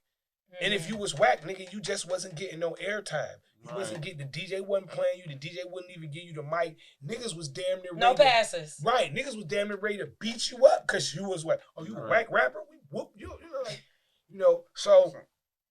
You know, in this thing, you know, to be what people say they are, or to, you know, to have that, you know, that name attached to you, or to be called, you know, the GOAT or the legend, or, you know, all these, you know, mystic ass names. It's like, nigga, you got to be able to pull out some shit. You gotta. What's your resume? Yeah, you gotta be able to pull a rabbit out the hat in some accord. You know what I'm saying? But other than that, you just diminishing the level of that name. You can't call a motherfucker a legend. They ain't done nothing legendary. You can't call a motherfucker great if they ain't done nothing great. You can't call a motherfucker superstar if they ain't done nothing that's deeming them a superstar. I know a bunch of niggas that could shoot basketball and could play. They ain't even go to college. Let alone get in the NBA. Let alone get in the fucking NBA. You know, I mean, it's a lot of, you know what I mean? It's just to me that when you look at you know, people calling rappers goats and calling people these names that we only give to the few that strive to be in that. You know what I'm saying? Like, nigga, you gotta, you know, it diminishes. Like, it's like us walking around going, hey, emperor, hey, emperor, hey, emperor, hey, emperor. After saying emperor 100 times, the word is just gonna lose its luster. It just don't mean that great sire. It just doesn't mean this. You know what I mean? It just doesn't make you feel kingly no more. Everybody's a sire now. Bitch, call me something else. You know, call me the czar, nigga. That's what you call me. You know, yeah, and that's what it is. Especially when you giving all these people accolades for shit that they ain't won, shit that they ain't earned, shit that they ain't even make. You know what I'm saying? I know it's an obsessionally exceptionally talented people. You know what I'm saying? And then the rest of the motherfuckers, they gotta, learn how to finger paint. I mean, it's just that. It's just that. No, man, I ain't gonna lie, man. Today been one hell of a day. I think I broke a record for how much I've laughed and smiled during the interview. I think for you sure. just I broke a enjoyed record. myself. You broke a record in general. This is our longest interview ever. Hey, man, because we talking that shit. I mean, but and you got a lot of shit to talk has about. A lot to talk about. Got a lot of shit to talk about, bro. So I it's really like, enjoy. It's a movie. It's not, though. It is, but Wait. No, but it's longer. It's longer though. Or was it longer?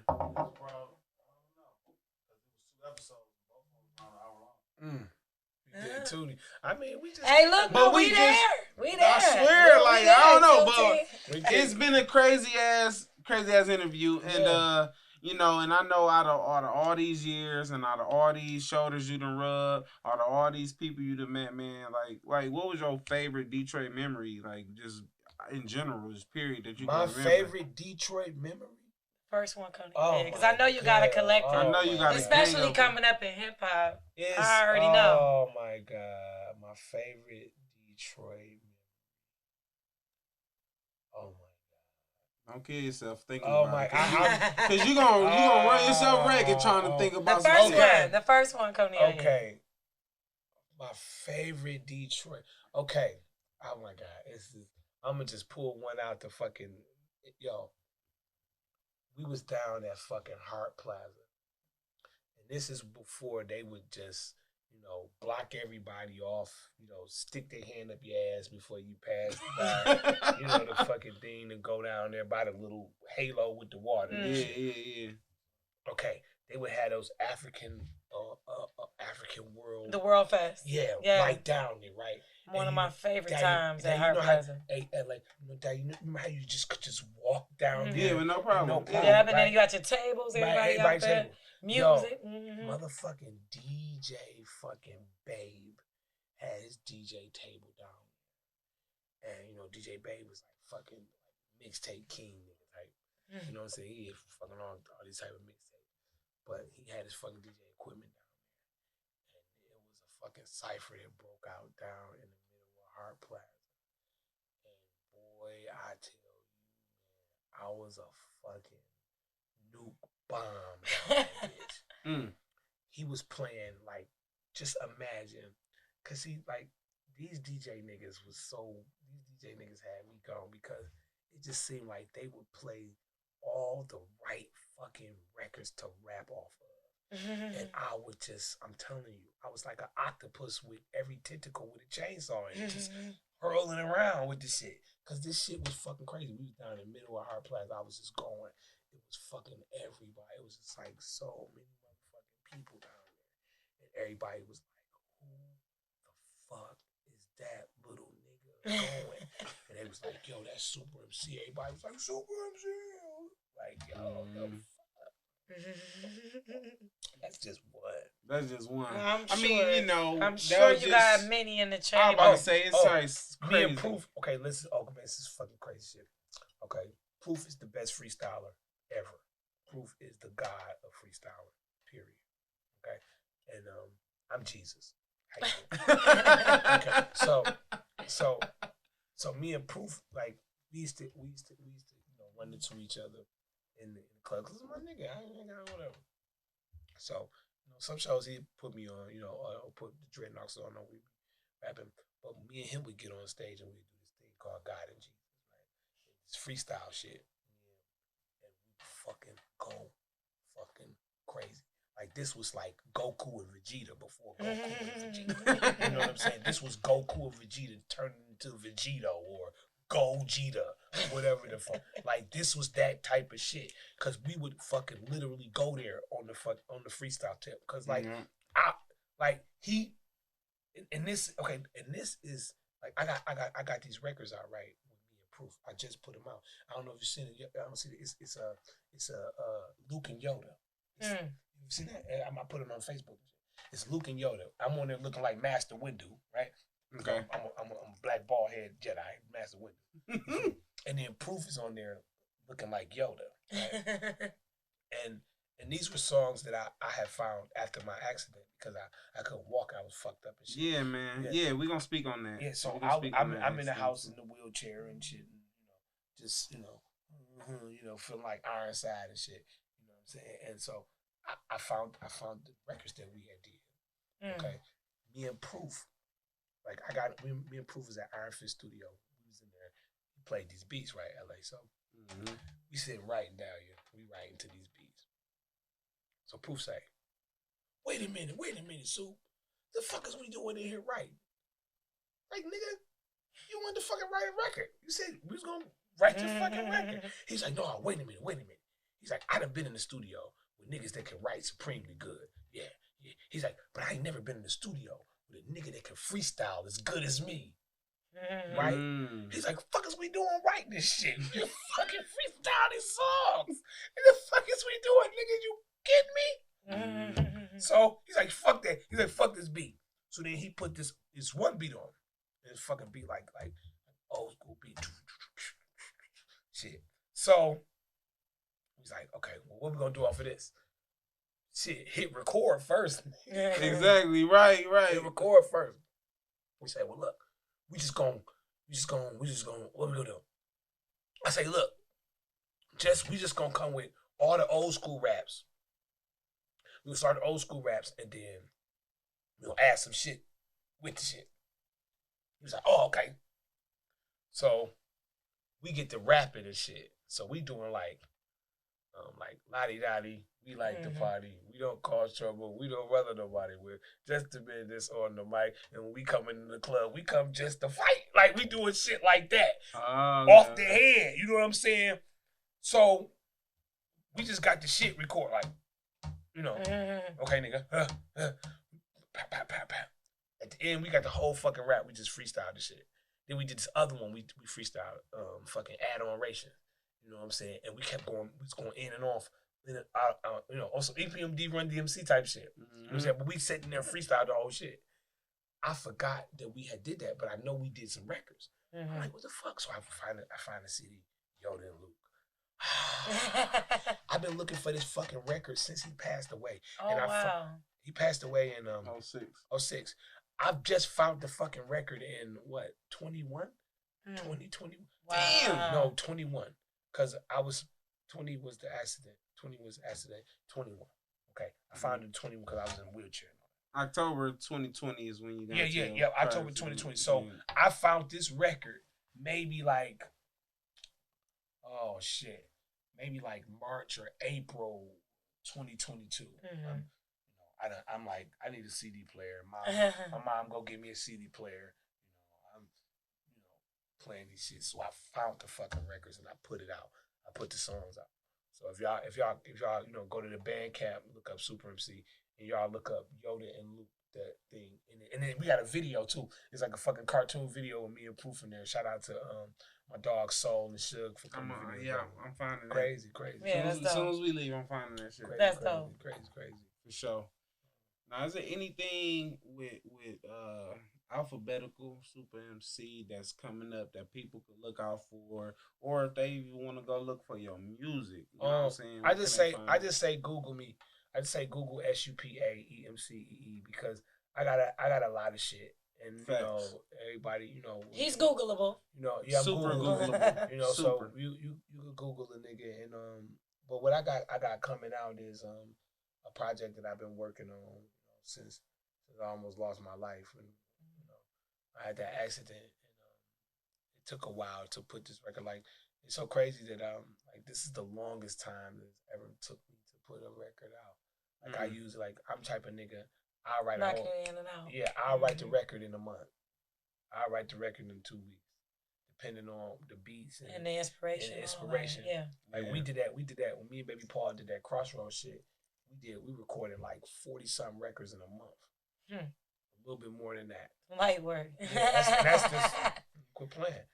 But this record had less recordings on it because the project that the Obsidian is the name of the record that I'm getting ready to put out, and this record is just a testament to surviving something that most people wouldn't have. And then at the end of the day, it's also an ode and a big thank you to God for sparing me and for not, taking me out of this existence when it was people that still needed me to be here. Yeah. And it's just, a testament to strength. It's a testament to the human will or personally to my will, because, actually to his will, because my will wouldn't have brought me out of this.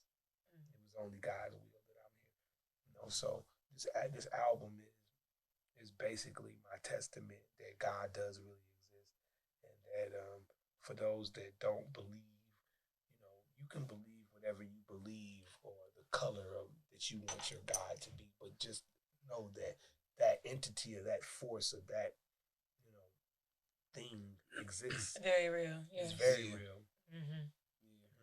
And it took a lot. It took a fucking lot. Like, it's one thing to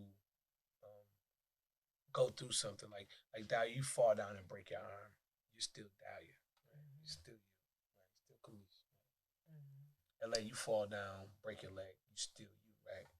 But when you damage your brain, you damage your head,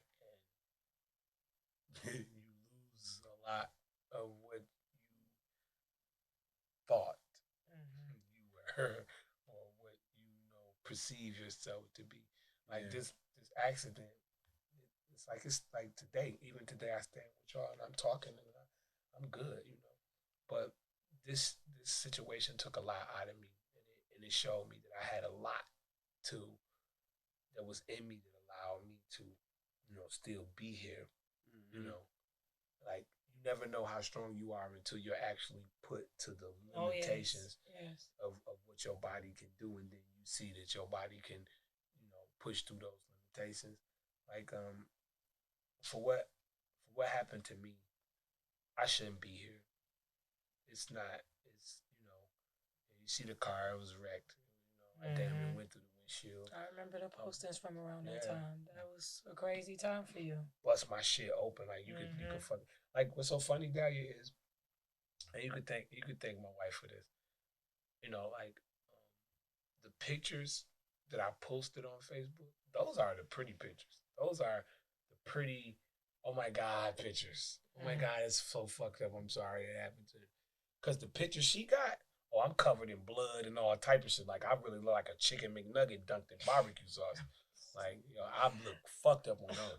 Like, that's I'm talking crazy. About, she was like, nah. She protected that image for you. She was like, look, nigga, look. Don't post that. See these? You can see them. I was looking like, the fuck? She was like, yeah, you can't post them, but you can post these. But that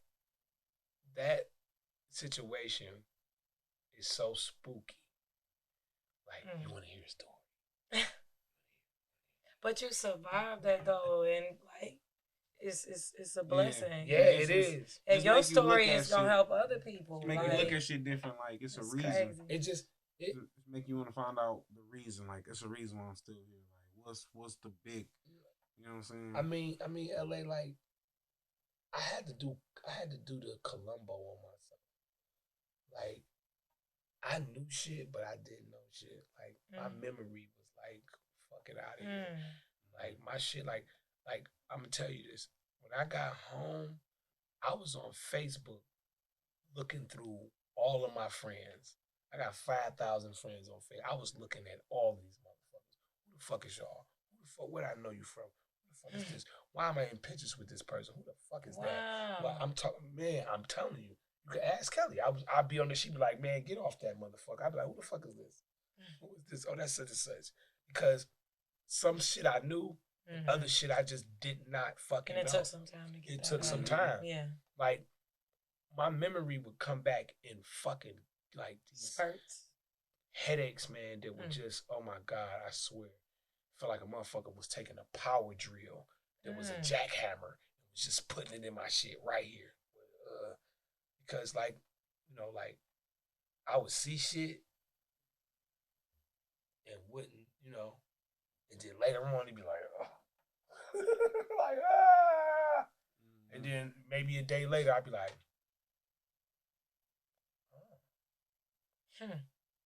that shit is over there because I pushed it over there when I had that dog and I moved that right there.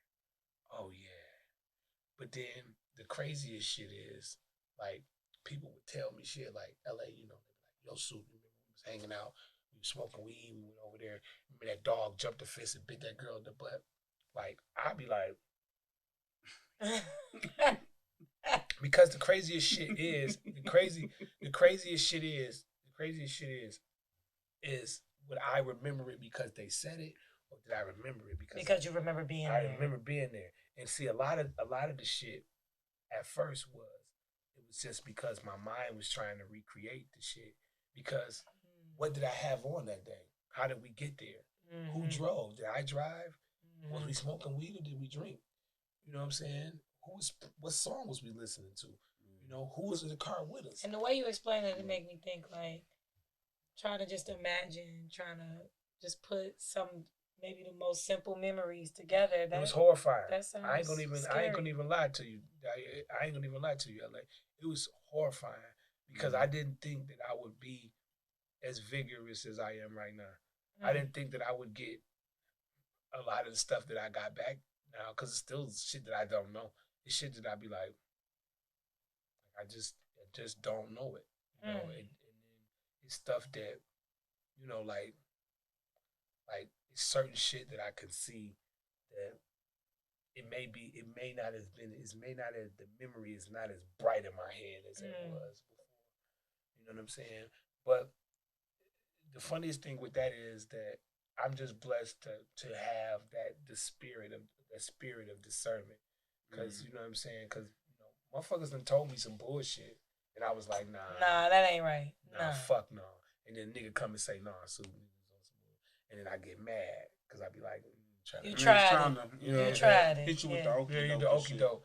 But, you know, for the most part, you know what I'm saying, I got a lot of my memory. My library was cracked. Shit, my library was cracked, flipped upside, and threw over somewhere. You know what I'm saying? So, it took me a minute to get these pages back in the right books. And shit, there's some books that's missing out of the slot still. But to me, I'm here, and maybe some of that shit I don't need to remember. Maybe, you hit the refresh button. Yeah, hard in a motherfucker. You know what I mean? That's 60 miles per hour into the back of a Mack truck. You know what I'm saying? And then, like, even with that, like, we was doing a protest because Max Julian had died. He was found in a kiddie slide, upside down, kiddie slide, and they was trying to say he overdosed and all this crazy shit. So we was up there protesting to get that place shut down. And I know, because this is, stuff that I've seen. I've seen the videos. I've looked, at these different, we had a Shut the Shack page. I was on that page looking at shit like, what the fuck? But the sisters was like, the sister said, because my accident in LA, they said I fell asleep at the wheel. Right? They said I fell asleep at the wheel, smashed into the back of a fucking 18-wheeler at 60 miles per hour or something like that. Okay. When they did the toxicology report on the nigga, so they like, yeah, he had weed in the system, he had liquor in the system, but it was like from 2 days ago, right? Now, I watched a video of myself probably like maybe 20 minutes before that happened. It brought tears to my eyes because I'm on this video so fresh. I got coffee in my hand. I'm blowing a square on this bitch. I'm talking about going down here to shut this shack off. And every time I watched that video, I cried because, nigga, you don't even know the pain you about to witness after you cut this camera off and get in that car. You don't know the pain. You don't know the pain you about to feel, right? I watched that video and I was sick because I'm finding shit. You know what I'm saying? I'm watching this shit like, yo, man. You know what I'm saying?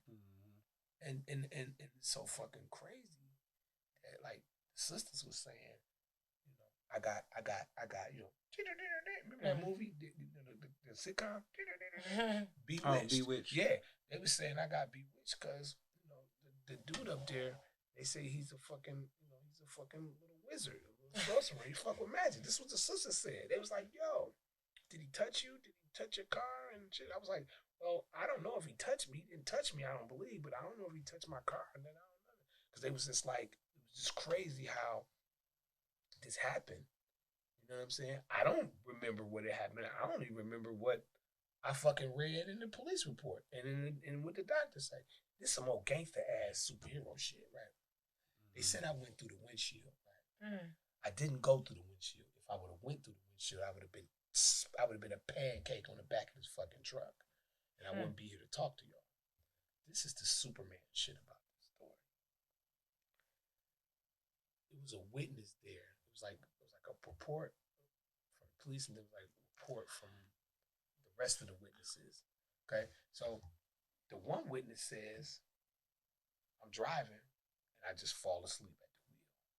I just was drinking coffee and smoking a cigarette and doing a fucking video. How the fuck did I fall asleep? Okay. He said, I just fall asleep. Boom. Right? He says, I opened the car door, got out the car, stood up and looked at the accident, and then collapsed in the street. Now check out my symptoms. I had a tore carotid artery, busted ass head, concussion, and a broke leg. How the fuck did I get out the car and stand up and look at this shit? Right? So, this is shit that I'm reading. Like, what the fuck? Right? Okay. He leaves. The crowd comes back. The crowd comes. They give a separate report that says he flew through the windshield because the fucking windshield is tattered and I'm outside the car laying in the street. So how the fuck did he get out the car? He had to go through the windshield. So that's where that came from. Right? That's ill as hell. Ill man. as fuck. Crazy. That's crazy, man. But I mean, just for you to say that, man, we greatly appreciate, you know what I'm saying, that God was able to, you know what I'm saying, grant you that day plus more. Because I know everybody been through some crazy shit, accidents, or just life shit in general. And, you know, I think God just had his hand on you. You know I had a beautiful surgery. You see the shit? Look good right here. Look good. Look, man. Look good. Beautiful surgery. They worked their little mojo with a nigga. Like, for real. But, you know, that's what this album is about. This album is just about that and my journey to recovery. And just, it's gonna inspire and heal some people. I mean, I hope so. I hope. Like my one thing is, you know, I was a person that, you know, was like I was pissed at God. Like I had a problem with God. Like I ain't gonna even lie. People be like, how the fuck you do that? Nigga, I did. Like Dahlia, I lost so many people. And you probably seen it on my Facebook. You my friend. You've been my friend for a while. I lost so many people like fucking eyes. But look at the selfishness. I lost so many. These were all people, family members that I lost, friends that I lost. I was mad at God about that shit. But listen to this. How can I be mad about something that was never mine in the get-go? How can I be mad? Check this out. This is the quintessential thing of all this. I was mad at God. And I told my grandma, yeah, when I die, you know, whatever, me and God gonna talk about this. Watch what you say about the creator and how you say about that. Because I got a front row seat to meet the motherfucker. I got a front row seat to meet what I was calling. Like you just got halfway. Man, gotta speak life. life. You got halfway here. You didn't even come to full. You ain't even come to full. So imagine the full. You halfway. The full Monty. You know what I'm saying? But you know what I'm saying. I had a problem. You know, with because of things that I felt that were taken from me. But check this out. Look how selfish that sounds, right? Check this out. How can you be mad, LA, that Dahlia came over one day and brought all her toys, her bells and whistles, and played with you from 8 in the morning, and then it's 12 a.m. tonight. And she says, you know what, LA, you know, I gotta go. I'll see you later. She picks up all her toys and get ready to leave. And then you throw a motherfucking fit that she took her toys back and went home. When really you should have just enjoyed the fact that she spent time with you and you were allowed to play with them toys because nigga, you a toy too, and one day somebody gonna come and collect you. You get what I'm saying? For sure. So I, instead of harboring all this imaginary hate for something that's bigger than me, because I felt that it took something from me that was never mine in the get-go. When people wasn't mine, I just should have been enjoyed and enjoyed being in the presence of those people before they had to go back home. Man, but you know, with that being said, you know what I'm saying, well, I just want to say, you know, I greatly appreciate, you know, the Supa Emcee that we got today. You know what I'm saying? A lot of topics touched. A lot of vulnerability. Stories. Go. You know what I'm saying? You know, already know we appreciate you. You know what I'm saying? We hug over here. And you already know, after the day, you most definitely are the People of Detroit alumni. I mean, y'all niggas keep the Modelo's on ice in this motherfucker. Hey. I gotta be at this meeting. Hey, it's all right. It's all right now. But again, we greatly appreciate you coming through. You know what I'm saying? Y'all out there, y'all already know how we rocking. We got Supa Emcee in the building. You know what I'm saying? Mr. Alphabetical himself. Hey, you know what I'm saying? Hey, you know, we got God Body. We became, you know, we started, you know, we studying with the brothers and shit, and we studying with the Muslims and stuff. You know, like Proof, all of us, like we was all doing that. And then everybody, the Dreadnaughtz, we became God Body, and they was calling me Alphabetical Allah because if you know. God Body, they got the alphabetical. Alphabet let you know, the letter. I think yeah. But you know, again, next time, you know, bring wifey through. Like I say, No, she had to be there for the kids. And stuff, so, you know, and then shout out to my daughter Cheyenne. You know what I'm saying? Her cheer team came first place and shit, you know what I'm saying? Hey, so big up to her. And sure. They had her and my wife they had you know, rode out there and you know, she was real tired from the trip. And she had also had to judge like this poetry event. So she was tired as fuck anyway. Got you. But everybody out there in YouTube land, whatever y'all watching this song, y'all already know how we get down. You know what I'm saying? In the meantime, in between time, y'all already know what it is. It's your boy, Sir LA in the building. And it's me, your girl, Dahlia. Yeah. And we in here rocking it with the one and only Supa Emcee. Yeah. Obsidian coming soon, y'all. And I got an action figure coming with it, too. So, look at that. You can play me. You can play me and play me after you play me. Play me and play me after you play me. Motherfucker. Y'all already know. Shout out Highland Park, West Side. Y'all already know, man. Son boy. People in Detroit. Sunkiss. Yeah, Sunkiss. Can't forget. Hey, listen, man. Hey, that shit was funny as hell because look, I didn't even know they was judging. E-Dub, I named myself twice, man. I'm the George Gervin of rap. Call me the Iceman. So Eric Sermon, the Bandit, EPMD, Half a Death Squad. We're here on the pod in Detroit, my favorite city. God bless.